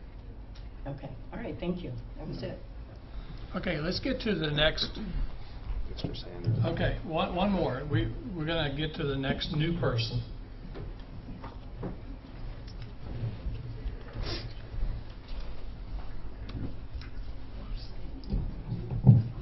Band-Aids are supposed to be temporary, so are crutches. That's a pretty solid leg that would be coal or gas that provide us electricity. And over the past 20 years, we've been trying to shut those down. We've been trying to cut off those legs to build a house of cards on top of the table. That house of cards is solar and wind. Water electric's pretty stable. The water's going to run, it's going to run those turbines pretty well. But that solar and wind, what just happened to the solar panels down there in Texas? I think a couple 100,000 of them got taken out by hail or something like that. Now they have to replace them. That costs money, right? Has anybody ever seen those wind turbines spin out of control and catch fire? Those pieces in the middle that the turbines are connected to, they're the size of an extra large tractor trailer that's like 10 or 15 feet wide. You ever see them going down the road? Those are all house of cards. Those are all of those cards that are sitting on top of this table that's foundation is coal and gas, okay? And we're trying to remove that coal and gas. That's one of the things that were said here. Now, I commend you guys for coming into the Lion's Den and trying your best, but it's still a house of cards. And what I see this project is a permanent Band-Aid to hold a couple of those cards together. And those couple of cards together aren't really gonna be used in our area at all, okay? A lot of this power is gonna be purchased and then sold to maintain the power grid in general for the whole southern, what is it called, the southern region or whatever, Southwest Power Region. So it's not gonna power my house, it's not gonna power your house. It's gonna be used to continue that house of cards. It's gonna be used to continue as a permanent crutch, okay? I've never seen anybody take $2.4 million a year to walk around on crutches forever. But that's what they're asking our county to do, okay? And I guess this, I guess this man who's developing it, Stu Stanger, his idea is to build a whole bunch of houses around it, and that'll solve the sound problem, because now we'll have $400,000 to $700,000 houses all the way around this project that'll absorb most of that sound, okay? The worst part about everything that we've talked about here tonight is that we, the citizens, will bear all of the consequences, the second, third, and fourth order of consequences that will happen with these ideas, okay? A tornado comes through, we're near a fault line, who knows, we might feel an earthquake. Is it enough to shake this stuff up enough to cause a structural failure in these containment systems? Can a tornado tear it up? We don't know, because they're still in the testing process. Okay, has any of them been hit by a tornado and survived? The containers are made to withstand. Have they been hit by a tornado and survived?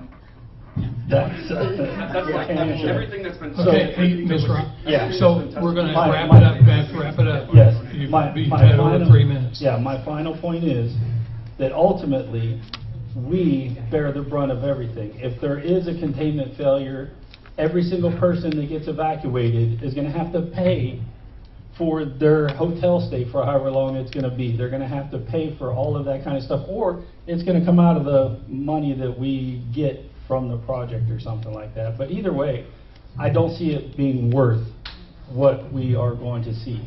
And the root of all evil is that kind of money. All right, hey, thank you very much. Thank you. I want to give you time to respond. Yep. To the tornado piece, you know, everything that is designed to a standard. It doesn't mean that it's already been hit by a tornado to say that an engineer can sign it off to say it can withstand a tornado.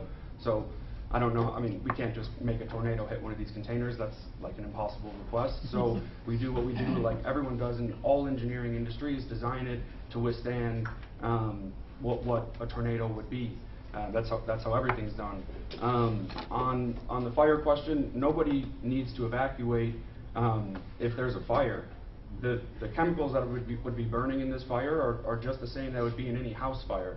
And actually, it would be much less time than a house fire. So if your neighbor's house goes on fire, you're gonna, leave the area because you don't want to sit there while the house is burning. But this is not a situation where there's harmful chemicals coming out into the public. Okay, so I can maybe add a little more to that.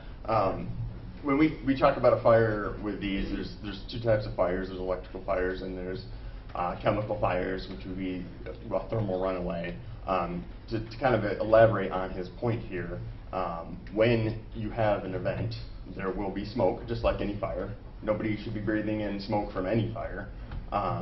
But some of the ways that we mitigate that better than what you might see in other industries or in other areas of development is that there will be setbacks, there will be a fenced area, there will be large setbacks that will make sure that smoke is dissipating within a short distance of the site itself and within the property itself.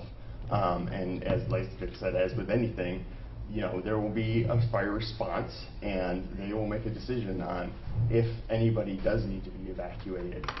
Generally, the consensus is that it will not be necessary, but, you know, as specific wind condition or something like that, they may make a decision to evacuate an area nearby, just as they would with any fire, including if your neighbor's home is on fire. So that's how these work. Okay, I saw a hand up over here early on. We're going to be quick. I'll be real quick. Fences aren't going to hold back any smoke. Unless they're really, really good. But anyway, last night, you probably don't know, but I'm concerned about the remote monitoring as well. Last night, 10 states had their 911 systems hacked. Okay, I don't know if everybody knows that. That happened last night. Early in the morning. Your remote monitoring system's probably built in China too. Yep. And I'm guessing, oh no, they're built in the US?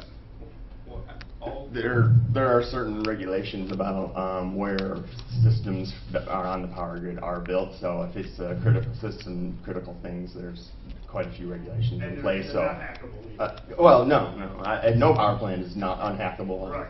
So it doesn't matter if it's a natural gas So you've plant. got 56 of these potential bombs. If they catch on fire, They're non-explosive. If they catch on fire, they can explode, right? No. Yeah. What the incident that happened in Surprise is based on gas building up inside the container. So this is the incident you're probably referring to.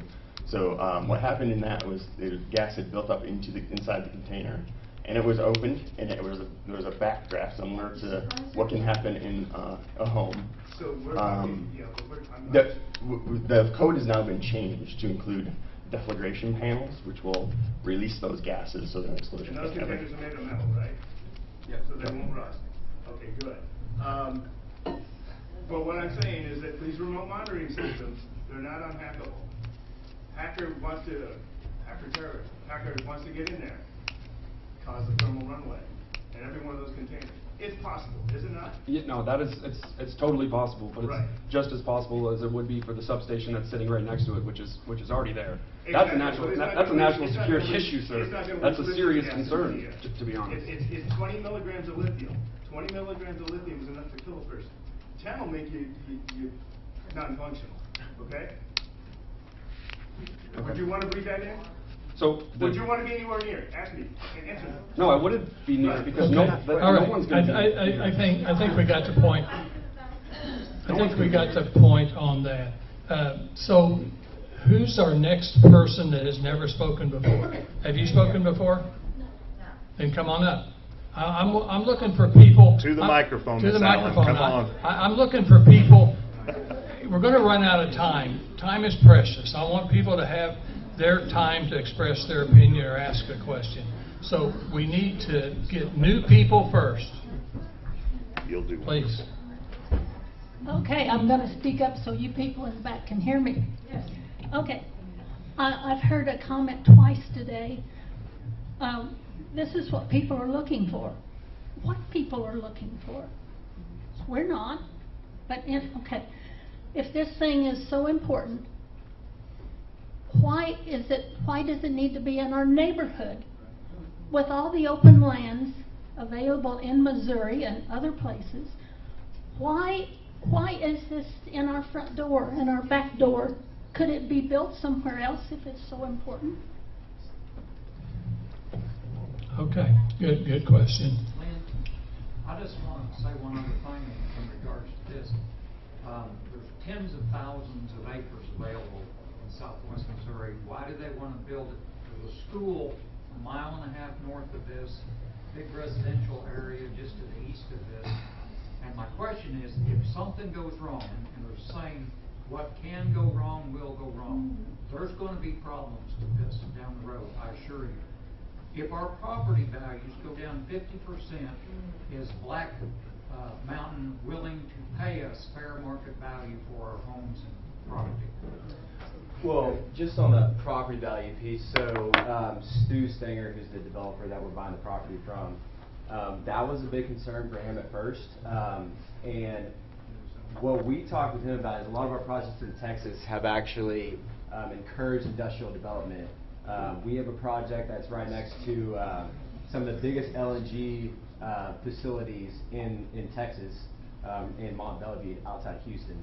And they have actually encouraged us to bring in these facilities near these plants to continue reliable power. So this. Why are you not building these at these power plants that are being shut down? Well, I mean, we have facilities in Texas that are actually in neighborhoods, built neighborhoods that are surrounding it. In Killeen, Texas, we have a the police station is actually within 500 feet of the facility. And it's a much bigger battery storage facility. It's actually 200 megawatts as opposed to 75. What if our values of our homes goes down 50%? Well, like I said, a lot of studies have been that it encourages development around these. Yeah. Just a quick question. So I thought I heard earlier, I may have misheard, the BlackRock investors get to enjoy federal subsidies, so they get to tap in to that money, federal money, which is us, to fund their projects. So my question is, if it's such a great idea, why don't you stand on your own free market and not ask for any help from the federal government? And let your investors bear the upfront investment. To that point, on the incentives, the national incentives, the Inflation Reduction Act is what you guys are referring to, which gives investment tax credits to renewable energy projects, including battery storage, in certain parts of the country. This is not going to get those subsidies. We're not in the area to get them. I encourage everyone to look up the map from the Department of Energy to find these subsidies. They show the areas where you're going to get them and where you don't get them. Our investors do not get any tax subsidies from federal government for this project. So I hope that answers a lot of your questions on that. In terms of What this, the buyers do who buy the facility? no, they won't get the Inflation Reduction Act tax credits because of the location that it's in. I encourage everyone to do research on that as well. Is that because we're in Missouri and not in Illinois? There are certain areas in Missouri that I think do qualify that are closer to the coal plant retirements. What's that benefit? I mean, typically you would want to go in those areas, so we're not an area, and that's a large project that you're doing, so what is the benefit? Yeah, in general, we don't need to be in those areas to make these a viable project. More than half of our projects aren't. Well, maybe around half of them aren't in these areas. So that's not part of our signing thesis. The reason why we chose this area, we do a comprehensive analysis of the grid and where we can make the most benefit to the grid, to the electric grid with our project. This does benefit the electric grid. It makes the grid more reliable. It allows the grid operators to efficiently use the electricity that is generated in this area and in the greater Missouri area. It allows them to efficiently store the power when it's not needed and use it when it's later needed.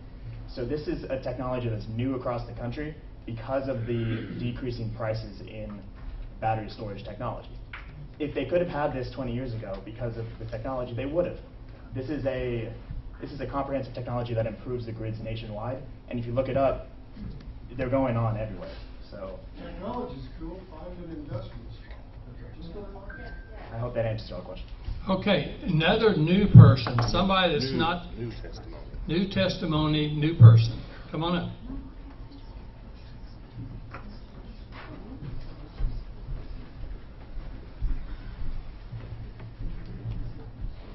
I'm a state certified real estate appraiser. I do commercial and some residential, but mostly commercial. Oh, you can't hear me? Sorry. And I want to address the property value issue. There's all kinds of research that substations, utilities, utility power lines, anything related to this kind of infrastructure does affect property values anywhere from 10 to 44%, depending on your proximity to the plant. Now, the reason for that is the noise. It's an eyesore. The perceived risk in this particular case is great, and what happens is when you have a situation or a home near one of these types of facilities, you have a pool of buyers, right? So we live in normal neighborhoods with no external obsolescence is what that's called. affecting your property values. External obsolescence depreciates your property. And if you live in an area where you have none, you're going to enjoy good property values and normal increases like everybody else. When you're near one of these stations, your pool of buyers is reduced. And what that does is it reduces your property value because now you have fewer people who are even interested in looking at that piece of property. So this and how appraisers, what we prefer to do in getting our market research is to look at the market. What is the market doing? So right here we have a pool of buyers sitting in this room. And this facility now, we only have one person out of this pool of people that would consider living next to it, the one in favor because of economic development. So basically, your home value just decreased because nobody in this room wants to buy your property but one person. So that's how it affects property values, and it will affect property values all in that whole segment of Ozark. And I don't agree with that developer. He's going to have a hard time selling somebody a $500,000 or $600,000 house that sits next to a battery storage facility and a substation. All right, thank you very much. Response. So the substation, like you just said in the end, is already there. So there's if that's an external obsolescence that would affect property value, there is one already sitting there for those people. But it's not as great a risk. You don't have the risk of contamination to the environment, to groundwater, from the air once it goes on fire. That's a bigger risk. It's going to impact our property values greater than that substation ever did. Okay, let them respond, please. So we've addressed like the safety concerns as good as we can do. Like I think everyone said, you know, we're not here to change all your minds. We're trying to give you guys the information, you know, trying to help you. We know that you guys are concerned. We understand that. That's why we're here. That's why we're trying to answer as many questions as we can. But to say that there's one person in this room that would be comfortable buying the house, as an example, this is a room full of people completely opposed to the project, so it's not the best sample That's what I'm size. saying. In our area, people don't want it. Therefore, Okay. we don't want it. That's the market in Ozark, in Christian Okay, County. We don't want it. thank you. So, Ms. Christian, do you have a comment? Just real quick, there is a housing shortage crisis in this nation, and in this region in particular, housing prices have not decreased, even the ones located next to substations, anything else like that. That is determined by the buyer's preference, but we're not concerned about lowering housing values or even new developments coming in next to it. Obviously, again, Stu, this is not his first development. I think that his family has been developing properties for at least 50 years, I think even longer than that, with his dad and everything else. So this is they understand the market. They understand they're not going to build a development that they can't get their money back out of.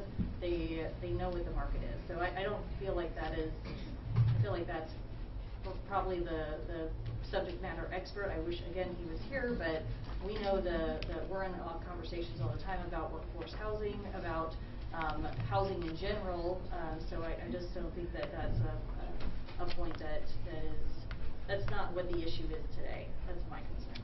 Okay, next new person, someone that's not spoken before at the previous two meetings. Is there anyone else here that has a new comment, something that we haven't heard before, that's not been here before? That we used, because I know we had 2 or 3 people that had contacted me in the last 2 weeks, and they've never spoken before, but I now know that the Downings did come up, but no one else is here that's new, because they said they were going to be here. Kind of disappointed, you know, my own personal comment is a little disappointed in the Stinger family. Stinger family, grandfather, father, son, is not here at, I'd say, your most important meeting and also their most important meeting. I know the way the commission, when I'm just a one vote on planning and zoning, I know that when we run the commission planning and zoning meetings, and we run them when they're not in the resource management building, we kind of make our own rules. The people who are doing the project, that want to do the project, if they don't show up, we don't hold the meeting for them. So I'm just saying that I'm a little disappointed. I continue to be that way from time to time when people who should be at a meeting don't come to a meeting. Let's do this. If we don't have any new people, only... There's one with a hand in the back. Okay, got a new person? Okay, yes, come on up then. Sorry, I didn't... and then we'll get you next. Okay, because I want to hear... I want people to hear new people, you know, say something a little different, okay? The first thing that I wanted to address is that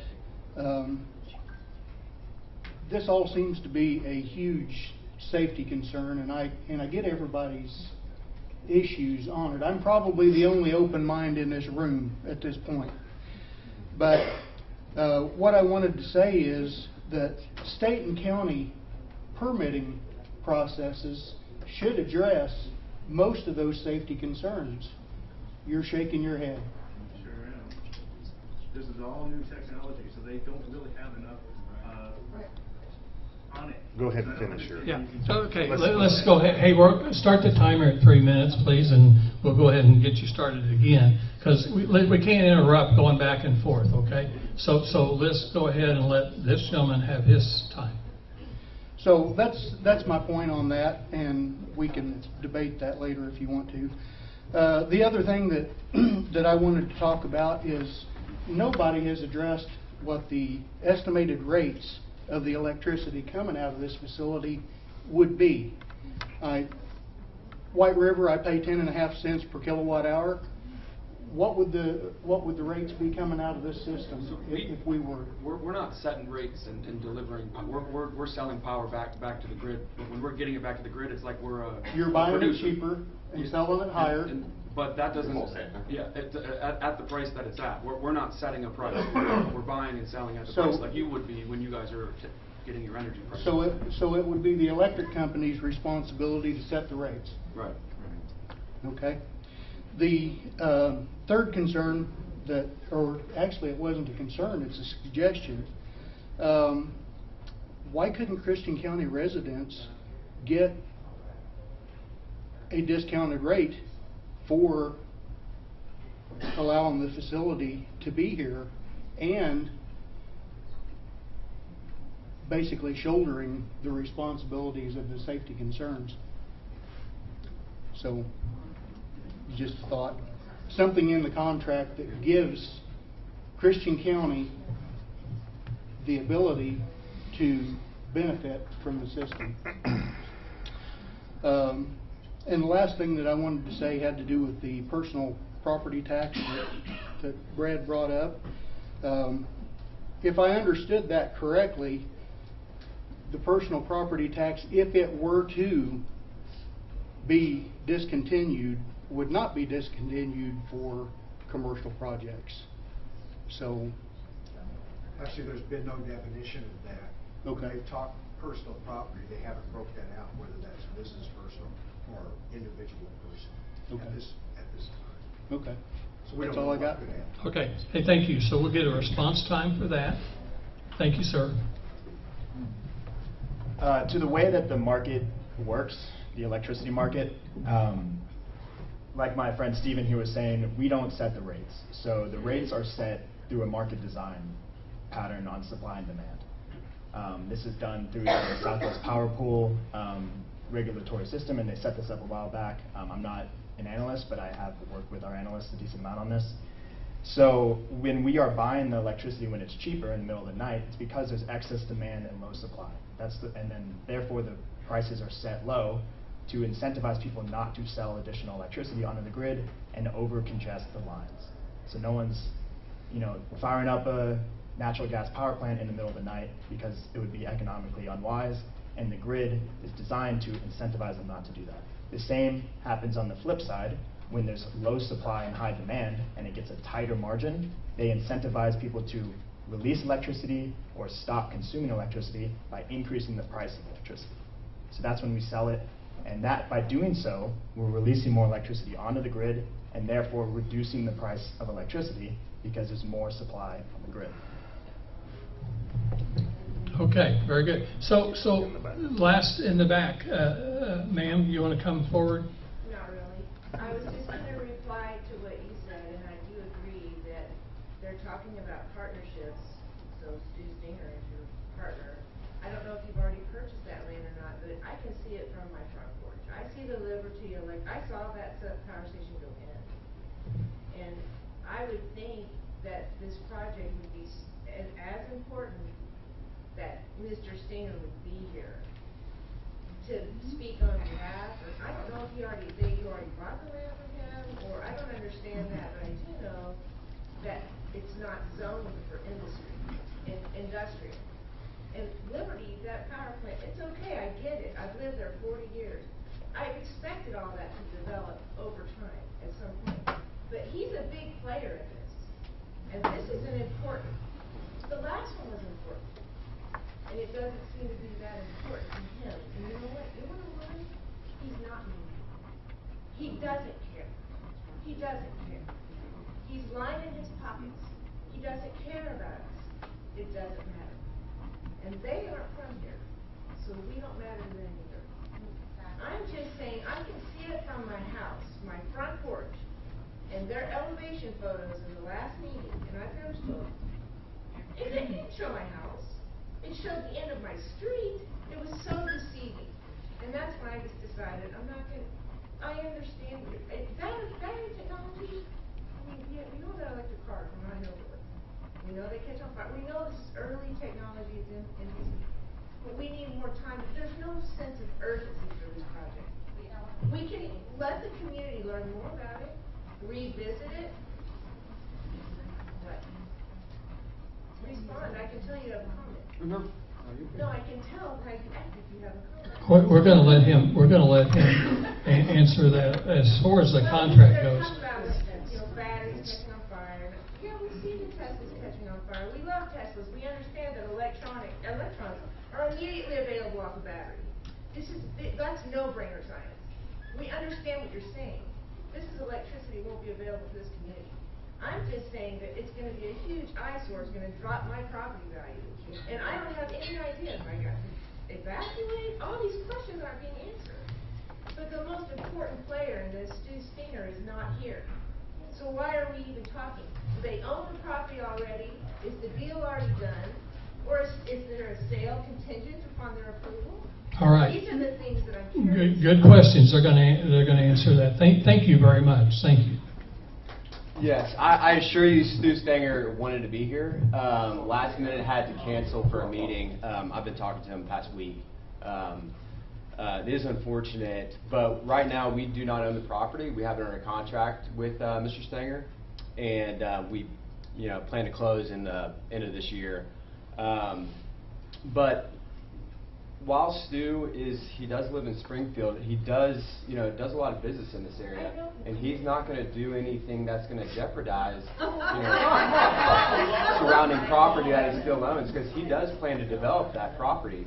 And if I assure you, we had a probably 4 or 5 month negotiation trying to get under a contract, and he did significant due diligence on what this would do to the surrounding property, because he's not, buying up land to reduce the property value. He's buying it up to develop it and do what his family's been doing for generations. So, I wish he could have been here with us. I think that would have been very helpful. But he did, to his regards, send a letter, and that's the best we could do. So. All right, very good. So, Ms. Lyons, you want? Irons. Okay. Can you just comment? I hate to have you do that, but honestly, I want to make sure everybody hears what you're saying. Everything everybody's saying is important. The answers and the questions. So I am an open-minded person. I've lived here in Christian County basically my entire life, and I do think that there is a place for this type of technology. I think if we don't innovate and adapt, we're going to get left behind. However, my concern is just the location of where it's going. So I don't think it has to go here in the area that it is. I now own property out in Christian County. We just built a house We have a young family, and I don't think this is the place. So I think it does have a place, and absolutely, can it bring some great things? Yes. But is it the right place? I just don't believe it is. All right, thank you very much. You want to respond to that? I'll just say real quick, again, on the siting effort, we look at substations. We have to connect to a substation, right? So that, yes, there are other substations.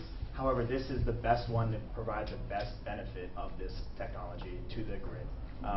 And the key is we looked at other substations.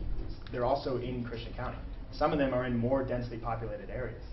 So I wish we had our analyst here who could give that really detailed level of analysis on the 2-month process he does on looking at grid dynamics.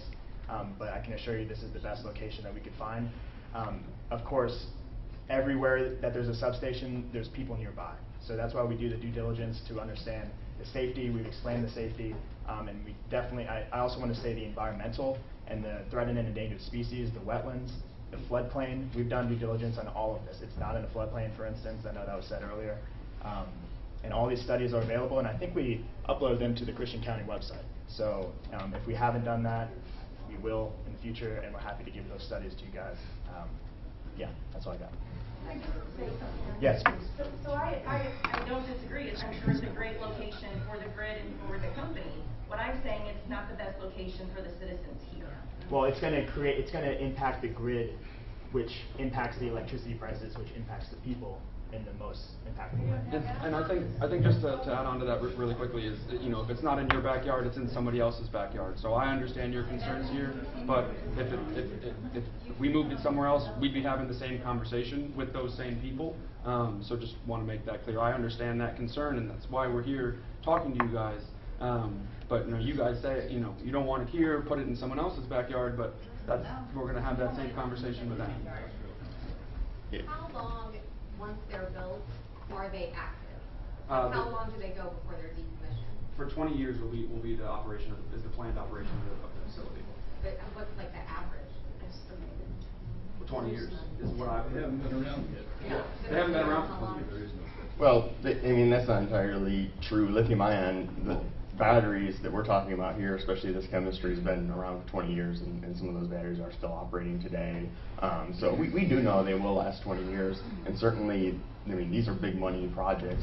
You would not invest this kind of money if on a 20-year project if it only lasts 10 years. It would be catastrophic, financially speaking, for them.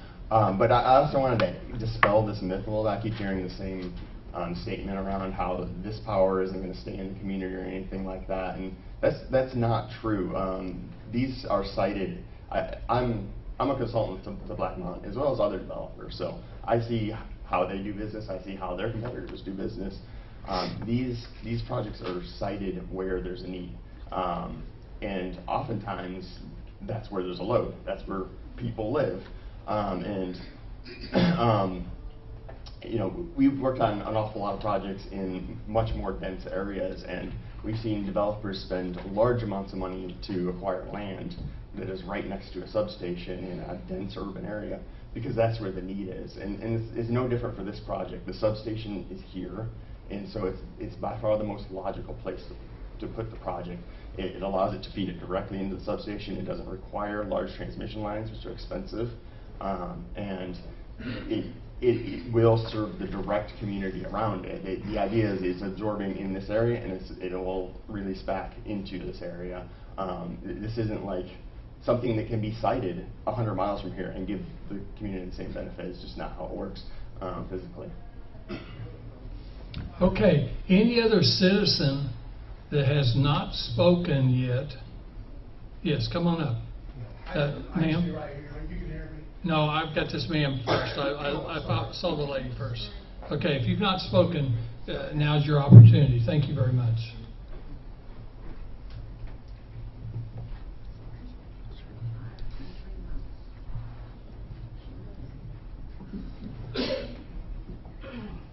My questions earlier were to the commissioners were about the risk assessment that was done on this project to determine that this was the best place to put it. It's karst topography. That just means anytime it rains, goes right through. Anytime there's water, it goes right through. It goes right into the biggest aquifer in this part of the United States. So if there is an accident, and even if they don't put it out with water, and if they put it out with some other foam or whatever, that's going to go right into the water supply too. So if there's an accident, nobody's going to eat at the restaurants in Ozark. Nobody's going to stay at the hotels in Ozark. Nobody's going to want to be here because they're all going to look at the news photos, and it's going to look like the picture in France, that the whole town was on fire practically, or Arizona was another one. I think my questions all about the risk assessment weren't answered because it's so new that nobody really knew how to do the risk rating on it. I saw something, and that might be what you were referring to, that was a real basic risk assessment. It looked like it's really hard to tell with those kind of things.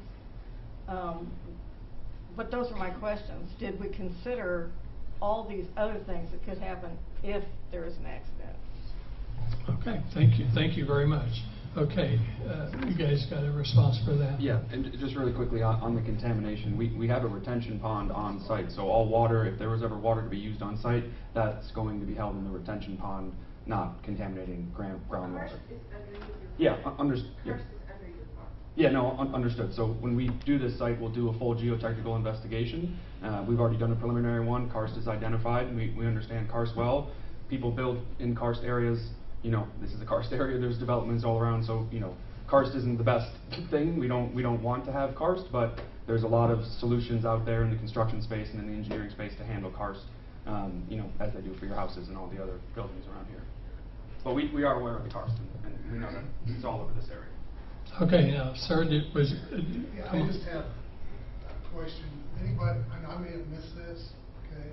Does any of the representatives of your company here, does anybody live within a few yards, a mile, 2 miles from one of these facilities? No. Well, okay, the reason I ask that is, since I don't think... Yeah, actually, that's not... Yeah, but for the sake of argument, no. Well, the reason I'm asking that is... Can everybody hear him? Okay. In my mind, you cannot have a clear understanding of what I think the big majority of the people here, if not everybody, our feelings on this, because you don't live that way. I know personally where I live 1 mile exactly from where we're talking about, and we moved there in 2009. And I do know for a fact, everybody has an opinion. We're all something God has given us. It's free will to have an opinion. I know in 2009, I would not have bought, and we love where we're at, but I would not have bought our property if that facility would have been there in 2009. So that's just my personal opinion. Here, I can speak real quick. Hey, this is Caroline. Y'all seen me last time. I live in Harris County, which is near Houston, and we're actually siting one probably 15 miles from my house. So I don't think there's any near y'all, but I am actively siting the one that's by my house. So I don't know if that makes a difference for y'all, but if you have something. Yeah. It's a little bit more Which is a huge industrial area. You have oil refineries all I'm in around. Northwest Houston, actually, so the polar fires are on this side. Okay, but yeah, you are used to that external obsolescence, was that the word? Yes, So you are already more used to that than we are. We make it because we don't like the external obsolescence. Okay. Any other new citizens that have not spoken? Otherwise, we're about ready to make a motion. Okay. Gene Boland over here. Gene, come on up here. Mr. Boland? Gene. John, me? Yeah. Thank you. Oh. John. Well, he was actually speaking That's to okay. Gene, but that's okay. Then we'll get Gene next. Sorry. Hey, good conversation. I think, most everyone's had a chance to get the issues out here. I am an open mind. And I guess the things, we're in the driver's seat as Christian County to permit this, to prepare for fire control, environmental mitigation, all those things that are concerns and legitimate concerns. But the thing that we, I think, need to keep equally considered, you know, are the benefits. We've already talked about the tax benefits, and you know, I don't know about everybody else in this room, but 24 million is a lot of money for me. But not only is it taxes, you know, at the beginning of this conversation, Commissioner Morris mentioned he'd like to have 100 or 150 new jobs. You don't get new jobs without infrastructure, and this is an infrastructure project. We're building new houses, apartments, businesses. We want to attract industry and employers. You got to have infrastructure, and power is chief among them. And not just the availability of power, but the price of power. You know, I think Black Mountain's done a good job describing those local benefits, not just for us as residents and consumers, but to our overall economy. If we want this area to grow, and we want those 150 employer jobs to come, we better get ready for it. If we aren't prepared to build infrastructure, then we might as well kiss those goodbye. And make no mistake, to do that, you know, batteries one answer. It's not the only answer. Nobody's talking about building a new coal plant or a new nuclear plant or even a new gas plant here in Ozark. But we're going to have one of those things. And I don't know if anybody's opinion would change if we subtracted a battery and inserted a coal plant or a new transmission line coming from 100 miles away. So we need to think big picture here. Thank you. Thank you. Thank you for the comment. You guys need to respond to that? Do you agree? No. Okay, so let's see. Gene Bowen? Yes, I think you can probably hear me from here. Well, if you don't mind using the microphone, we are live on YouTube, and the connection online doesn't pick up as well as the microphone will. Yeah, Gene, come on. We had heard earlier that there was no problems with these batteries exploding, so on and so forth. From what I gathered, unless I misheard, lithium batteries are a problem. I mean, we've had federal laws for years about shipping lithium batteries through airlines. I worked with the largest shipper in the United States, so I have familiarity with that. So I think my concern is that these things could potentially blow up, and we have no idea what that ramifications could be. And to be able to contain that is, I think, is a huge unknown. I mean, how large are these batteries? How much lithium ion are in them? And you know, how do we contain that to keep people safe? And number two, where does the material for these ion batteries come from after we pillaged hundreds of millions of tons of earth? What's the source of those batteries? Okay, response? Yeah. Yeah, I'm going to start off with the first comment about the batteries. These particular units use lithium iron phosphate, which is a slightly different chemistry than what you're probably used to and what's in your phone, which is a lithium ion battery. They're much less prone to any type of explosion. They really can't explode in that same sense. I mean, there's certain circumstances where there can be gas buildup and things like that, and they're contained within racks that will then provide additional containment. And then I spoke earlier about the deflagration panels, that if the gases do build up, they'll be released so that they don't explode. That's not to say that it's impossible for there to be an explosion, but it's to say that it's highly unlikely and has been thought about pretty heavily. And one of the ways that's done is through the UL standard that we had talked about earlier.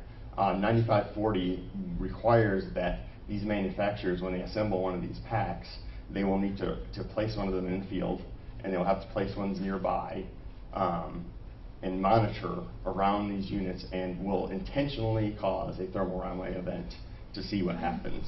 That will allow it to be certified for UL 9540. And the point of that is to make sure that that fire cannot propagate to another unit or propagate beyond the property line to other buildings or things like that. So we do know how they act in a fire because they literally go out and light them on fire and see how they act. So I understand the concern, but it's not particularly likely, I would say. And there's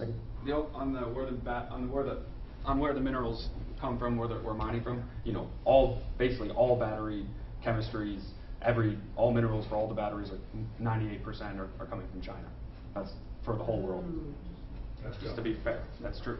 All the batteries in your phone, all the electronics in your phone, all that's made in China. Yeah.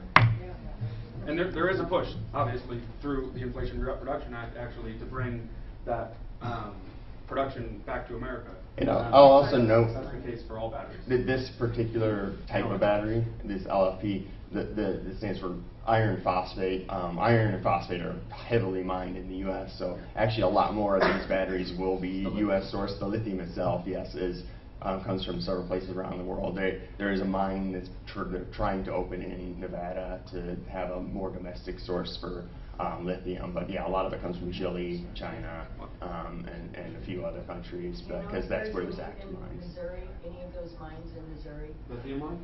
I don't know if there's been There are reserves Arkansas. identified. Yeah. Arkansas is, Exxon just proved well, they're actually drilling for it and extracting it through brine water.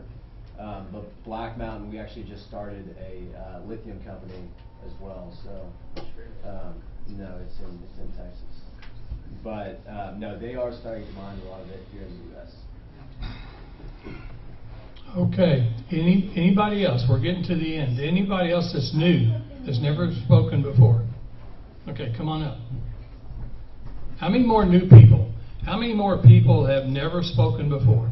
Raise your hand real quick. And wants to speak. Who? And that they want to speak. And want to speak, yeah. I'm not new, but I wanted to just ask one question. Well, let's ask this gentleman here first. Okay. Last year, there were 3 best thermal events and fires in New York that burned 4 or 5 days. And one was in the grounds of a school, and 2 were in rural wooded areas near state parks. One which was near the Canadian border. One was found to be the result of electrical interruption and lightning strike, and 2 were attributed to heat. Now we believe here in Missouri we can get over 100 degrees and 100% humidity a lot of days, and that can cause a lot of problems.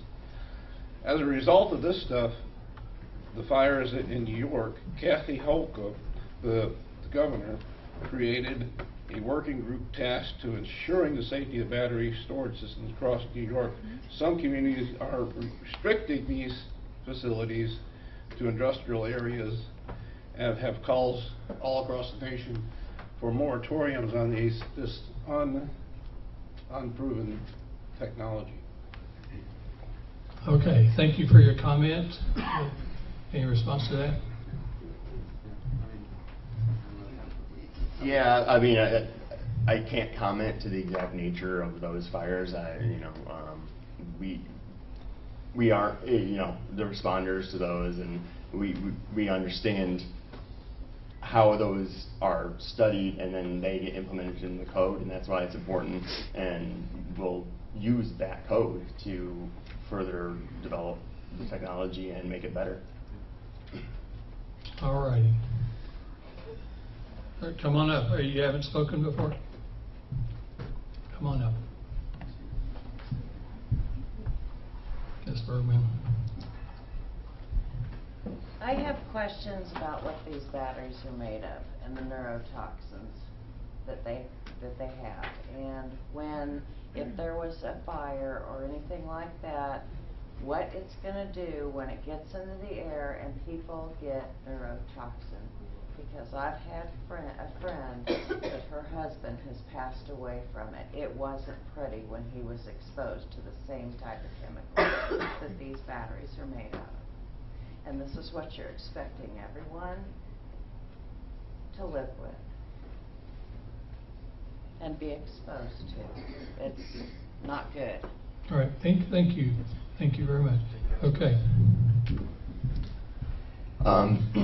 When there have been quite a few studies done on what the off-gassing is during a thermal event or fire for these batteries, there are two particular concerns that were specific to batteries as far as specific gases that will come off. Both of those have been shown to dissipate within a few feet of the where the actual battery that's on fire is. So again, we were addressing that by having large setbacks, 100-foot setbacks instead of just a few feet that the studies show that at which point these gases dissipate to a level that it doesn't cause concern as far as health concern. There are additional off-gassing that happens from the fire itself. Now, this is mainly plastics. There's circuit boards in these things, etc. As we kind of discussed before, you're going to find this in any fire. If your car's on fire, it has lots of plastic in it. It has lots of circuitry in there. There's all these kinds of things. It would be the same effect if you were to breathe in the smoke from one of these fires versus a car on fire, your house on fire, or something like that. So it's important that, as with any fire, that we try to get people away from it and allow those gases to dissipate. But other than a couple specific gases that have been shown to dissipate in a relatively short distance, there isn't a significant difference between a fire in a battery unit and a fire that you would experience in your community anywhere else. Okay, thank you very much. So, have you spoken before? No. Okay, come on up. Well, I just would like to know. Come on up here. I tell you what, these meetings are live, and not only are they live, people are going to be watching them 24 hours a day for several days and weeks.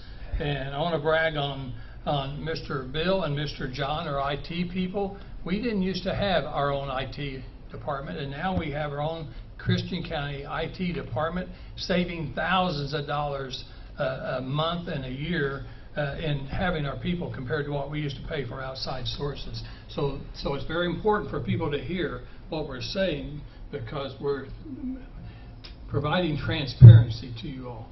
Well, and I appreciate that. Procedurally, how do we end this meeting to get a vote? Well, pretty quick. I just have to get the microphone away from him. Pretty quick. And I have one last question, and I will not be a deterrent for that. So, Miss Carolyn, as I was studying last night, I never really thought about it too much, and I really appreciate you being at the first meeting. And I want people to hear this, because this is a learning process. This is a learning process for me. It's a learning process for the other commissioners and for everyone out here. Not only just for the consulting people, but for all the citizens. And one of the things I heard in that first meeting is the fact that, and I thought for sure, and now I need to ask you, I thought for sure out of all those great questions, and you were trying to do your best at answering them, and I really appreciate that. But I thought we said, and I need to know, and I think the people need to know, did we send you all? We had a whole bunch of emails and questions. Did we send those to you where you could, two things, answer the people, and then I ask, not only do you answer the people, but you send it to the commissioners where we would know what the same answer was that the citizens had. Did we drop the ball? Q&A that we did know. We never sent you the emails?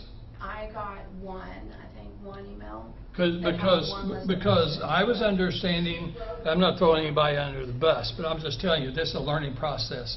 I should have followed it and made sure, but I'm not the one that said the emails is going to come.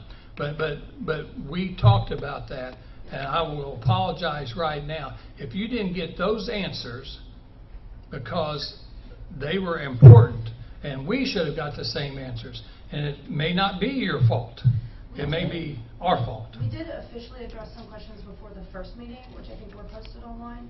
And I think a lot of the questions that we're getting are similar in nature to those, but we're obviously happy to answer. And a lot of them were redundant, but here's the thing.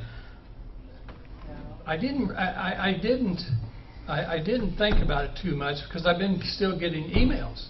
So as I continue to get emails, I study that and look at that. But now I'm realizing that, you know what, I never got the answers to the first set of emails that I thought that we had, because honestly, I got them. They're a whole bunch, and I thought that someone from our county would be sending those to you. And I don't have them, they don't have them, and the citizens didn't get them. But I think we've heard a lot, and may be sufficient. But I just want to point that out that And I did take notes, and I did meet with yeah. the team, and we went over the notes, and Yeah. we felt like that we would be able to answer the Okay, questions today. perfect. So. Okay, all right, perfect. Well, I'll take some responsibility that we didn't get those. Okay, thank you. Okay, I'm going to entertain, if you guys are ready, I'll entertain a I have a motion. couple of comments. Yeah. I just wanted to thank you guys for coming up here and answering the questions. I wish you would have been able to be here at the meeting last month. It would have maybe delayed some of the process and some of the anxiety of the community to gain the answers that you guys have provided here today. Pardon me. I also want to, go over a few things that are concerns to me. This new technology is very new. It's in its infancy stages. We just don't have a lot of the answers that we need. As a community, there's a huge amount of concerns about whether it be fires or flooding or leaking batteries and the containment zone. And you're talking about a pond that would catch everything, but unless you've concreted the entire property and have a containment basin made out of concrete, it still could get into the ground should there be an event there, and that's a huge concern to a lot of people. I understand that you're going to be creating some jobs. I don't know that it'll be 100 jobs out there. It seems a little high of an estimation, that 100 jobs of construction, but it could be.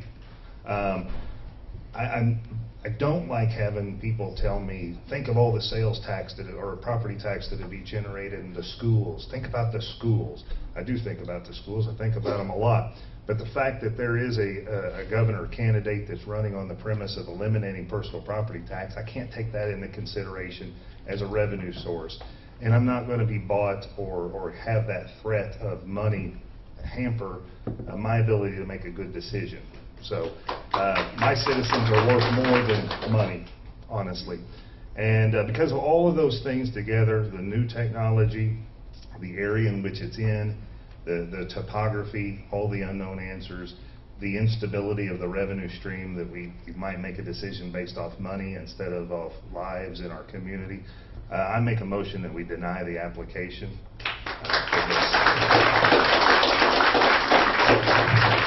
Okay, we have a motion to deny the application. We need a second. I second the motion. I want to say one thing. I want to make sure, first of all, how much I appreciate you coming. I want you to understand why I'm seconding this motion. I'm speaking to you all now. I think one of the responsibilities that you had coming in were to anticipate every question that's been asked. These are not strange questions to me. I could have written down all of these questions before anyone ever asked a single one. So I think your responsibility was to anticipate that. Answer every question before people ask the question. That is not what happened. We started, where we began, at least with me, there was so many answers that I don't have the answer to that question, but I'll get back to you. Okay, get the answer before you get to that point. Secondly, even today, you would impress me with data. I'm not a scientist, whatever. I'm a mathematician, and so you talked about the overloading of the system. That's not exactly the language you used over by that plant. Give me the numbers. Compare them to the others in the state of Missouri and say, this one is at this load capacity, this one's at this load capacity, yours is at this load capacity. That would impress me. It didn't happen. And even here today, there's times when it said, man, I wish we would have the expert from this area in here. My whole point is, I've seconded this motion, not because of internet searches by these people. I love the people of Christian County. I love these people. But I don't trust the internet as far as I can't throw it. And so that's not it. I have a great compassion concerning property values, but I almost never deal with a situation that somebody doesn't say it's going to lower our property values. We see that on cell towers by people that use the cell phone all day long, and they need that connectivity, but they don't want it to where they can see it on from their back deck. I understand that, but that's not why I'm seconding it. I'm seconding it because of uncertainty that I think still in the entire industry that you represent, and in the fact that I feel like that almost all of these questions could have been addressed up front in an excellent document, and I think that you failed to provide that for me as a commissioner. I second. Okay, we've got a motion and a second. I'm going to make a few comments too. Missouri is the show me state, and there's reasons for that, and I'm really proud to be in Missouri. 6.2 million people live in our state, and maybe a little bit over that now, but not much more. But we are the second fastest growing county in the state. There's reasons for that. There's a lot of reasons. I don't know if there's 50 people in here or whatever. There's 50 reasons. There's all these reasons. Every one of those people are reasons to live in this state. For you guys, I really respect you, and I respect what you're doing. We're very conservative in this area, and your technology is very new. That's probably your detriment. Not your fault, but the technology is new. What I kept spending my time looking at is finding out there's not a lot of answers, and I think that you've done your best and what you could help you answer the questions. But there's too many unknowns because this is too new. 5 years from now, if you had chosen a different location, then we might be ready for it in Missouri. But I don't think in Missouri we're going to be ready for it right now. That's what I based my decision on, is the fact that too many risks, not enough complete answers right now because the technology is too new. It's going to get better. It's going to improve. And there's still a lot of us around here that don't like the new green energy and all the things that's going on. And so we'll continue to see who's running this country and what way we're going to go. And here in Southwest Missouri, we just don't see the problems that we do, and that's why we live here in this area. So I'm ready to call vote. Roll call. Roll call vote. Western Commissioner Hosey Blue. Aye. Eastern Commissioner Bradley Jackson. Aye. Presiding Commissioner Lynn Morris. Aye. Thank you very much. This meeting is